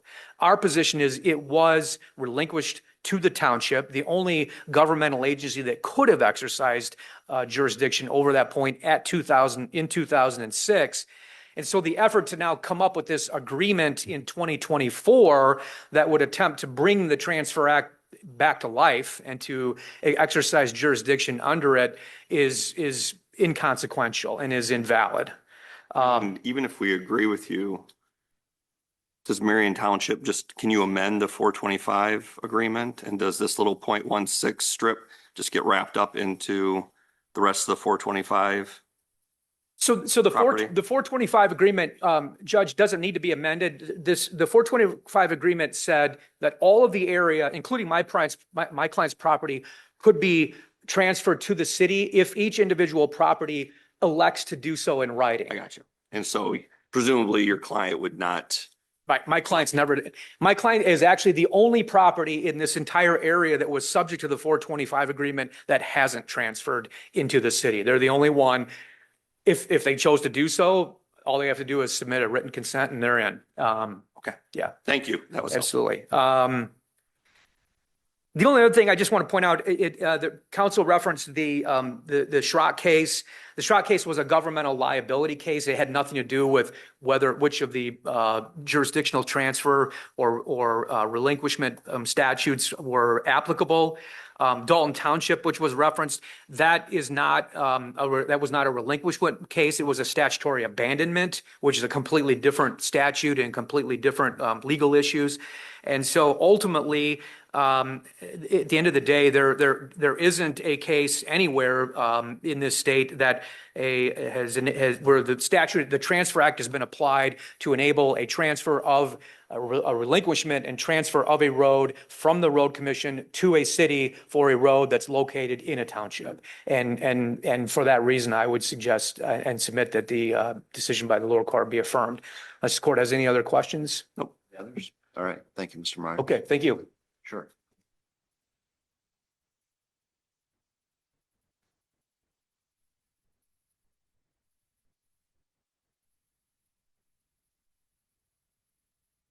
Yeah, I'd like to start by correcting a couple of things.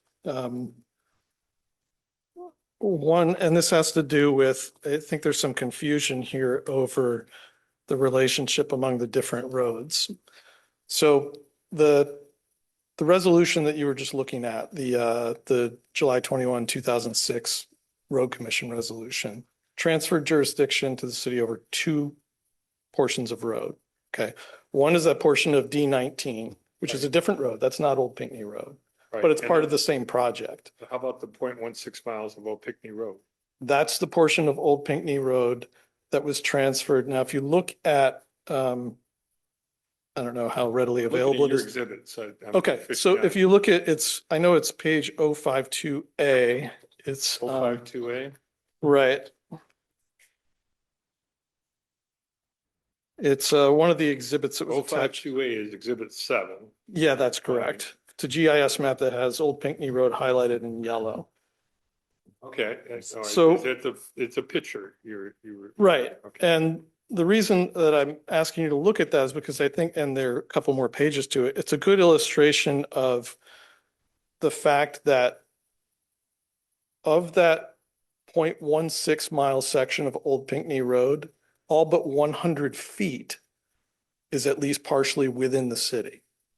And it's partially within the city by virtue, at least in part, of what my colleague was describing, the Act 425 agreement, whereas he said all of his clients' neighbors in that area, every property except for his, entered into that agreement. So they all came under city jurisdiction. And as he explained, that means city has jurisdiction over the roads and so forth. Now, if you look at this map in Exhibit 7, it's 052A, it shows you the location of the Jack property. And you can see it indicates there's a line that's going right down Old Pinckney Road. What are we looking at? 054A? 052A, because that gives you a bit better close-up, I think. 052A is. Oh, is it the cover sheet? Sorry, 053A then.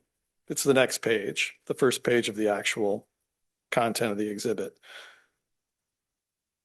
And you'll see that there's a line that comes down and then it cuts to the right and then down and then back to the left and down. That's cutting out, that's the Jack property, because that is within Marion Township. And you can. Jack building there and you got section 1, section 2 there, but okay, now so it's the highlighted yellow portion on the Jack.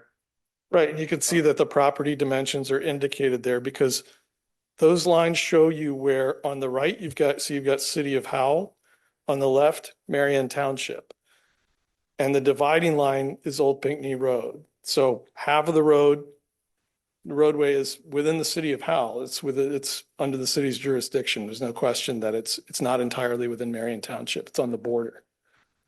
Except for the 100-foot section that's right in front of the Jack property. Okay, so it is not the case that the entire 0.16 mile section of Old Pinckney Road that's referenced in the 2006 Livingston County Road Commission resolution. It is not the case that that entire 0.16 mile section was just within Marion Township. All of it, except for the 100 feet in front of the Jack property, is within the city of Howell. It's right on the border. Okay, but I mean, I think we all agree that the 100 feet, 0.16 is technically in Marion Township. Correct. So why was the 2006 transfer effective to that 0.16 portion? So the Transfer Act applied because it was a transfer from the county to the city. So which page, which specific language do we look at? Because I think opposing counsel says that transfer wasn't effective to this 0.16 at all. So what precise language do we look at in the 2006 transfer that says, nope, this was an effective transfer? And I'm just gonna tag along. You can hijack that Sure, question go all ahead. you Yeah, want. is that 059A that tells us that? Or what exhibit tells us that? Because what police counsel is saying, it was never transferred anyway, so we shouldn't even be here. You're looking for the resolution? Yeah, I'm looking for the resolution. Right. So the resolution, I'm sorry, I don't actually, in my printed copy, I don't actually have unfortunately, the page numbers on the bottom. But I am looking at a copy of the resolution. It's exhibit 9 to appendix C. I got exhibit 9, and that's 059A is the first page in exhibit 9. Right. And so the first whereas, right, refers to a jurisdictional transfer for a different road portion of County D19 to the city of That's what I Howell. read further about D19. And, Right. That police counsel said, no, that's not the portion. It's Then the next whereas mentions further discussions between staff for the Board of County and Road Commissioners in the city. Then the third paragraph, during the course of this review, it was determined that it was also necessary to relinquish jurisdiction over the 0.16 miles of Old Pinckney Road lying in section 1 of Marion Township, north of the I-96 freeway. Now, I will concede that it does not specifically use the phrase to the city of Howell right there. That's where I think he's hanging his hat on. I'm sure he is, but by this point in 2006, the statute on which he's hanging his hat had been superseded expressly. Before you And- get into that, okay. is there anything in that resolution that transfers property to something other than the city of Howell? No. Okay, so the entire resolution is about transferring or relinquishing to the city of Howell. That's the city's position. And I think even though with respect to the specific language in paragraph 3 about the 0.16 miles, it does not say to the city of Howell. You'll note that it says during the course of this review, which was with the city based on the prior language in the resolution about a city project, it was determined it was also necessary to relinquish jurisdiction over that 0.16 mile So in section. of County Road. 2006, Marion Township would probably be pretty surprised to learn that the county was going to relinquish something to it, since it had been not part of the conversation. To Marion Township, certainly, yeah. But And this- it does use the language to the city of Howell in every paragraph except for the one at issue here. But I mean, looking at it in context, who else could it have been transferring it to? I agree. I mean, I think it couldn't have been transferred to anybody else. I think, the fact that you then have this followed up by resolutions by the city of Howell accepting the transfer of jurisdiction over that 0.16 mile portion of Old Pinckney Road. Then you have MDOT certifying that, yes, that 0.16 mile section has now been transferred into the local street system of the city of Howell.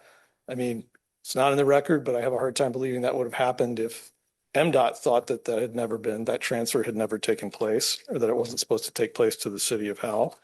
And then the agreement that a couple of things, and then it's also in the agreement that is, sorry, I wish I had the page numbers. It's also in the agreement between the city and the road commission from October 2, 2024. That's Exhibit 12 to Appendix C. It's page 64A. Now, yeah, that is 18 years later. But I want to point out something from the statute, from the Transfer of Jurisdiction over Highways Act, and this is section, it's 247.852.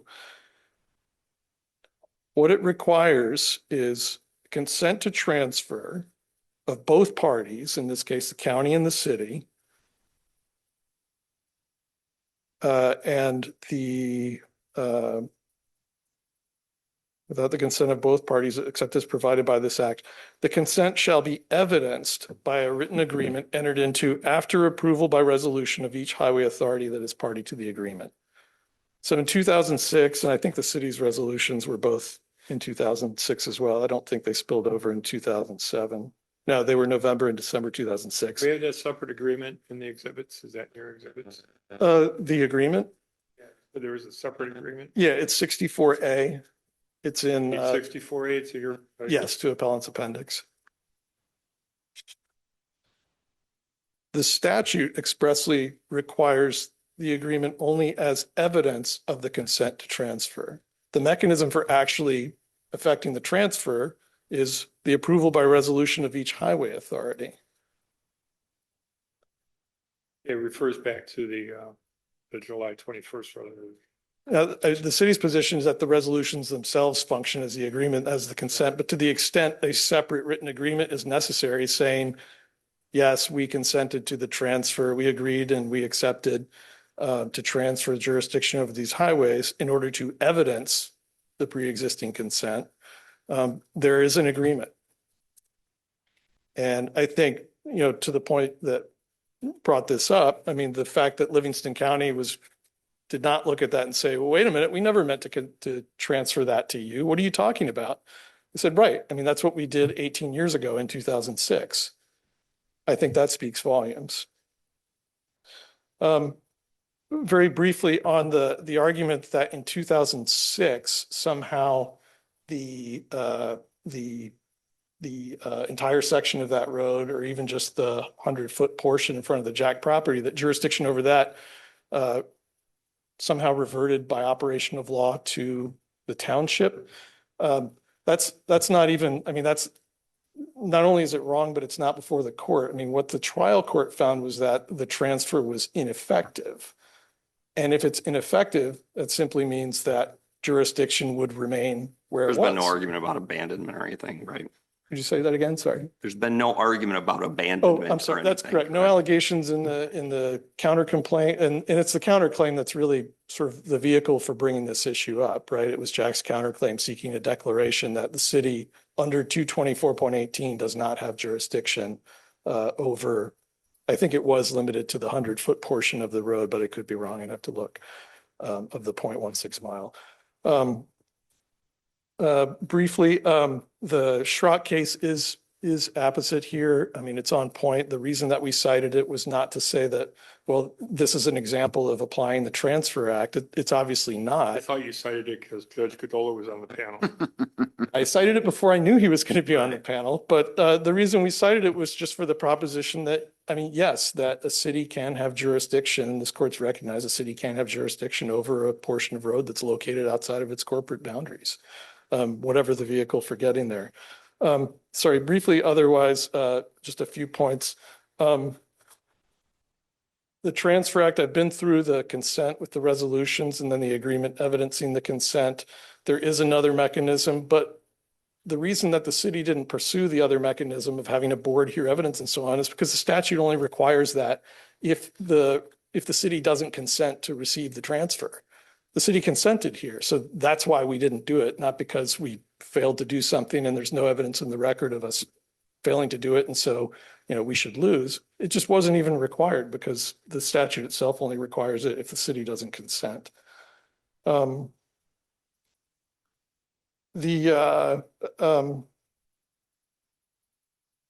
Transfer Act, I think I'd mentioned this before, but earlier in my argument, but the Transfer Act itself does not limit where the road that is transferred is located. I think you had pointed that out much earlier, Judge Swartzel, that, that there's the language about, that you get in the County Road Act about jurisdiction reverting to the place where the municipality where the road is situated. You don't have anything like that in the Transfer Act. You're just about out of time. Okay, thank you. Otherwise, briefly,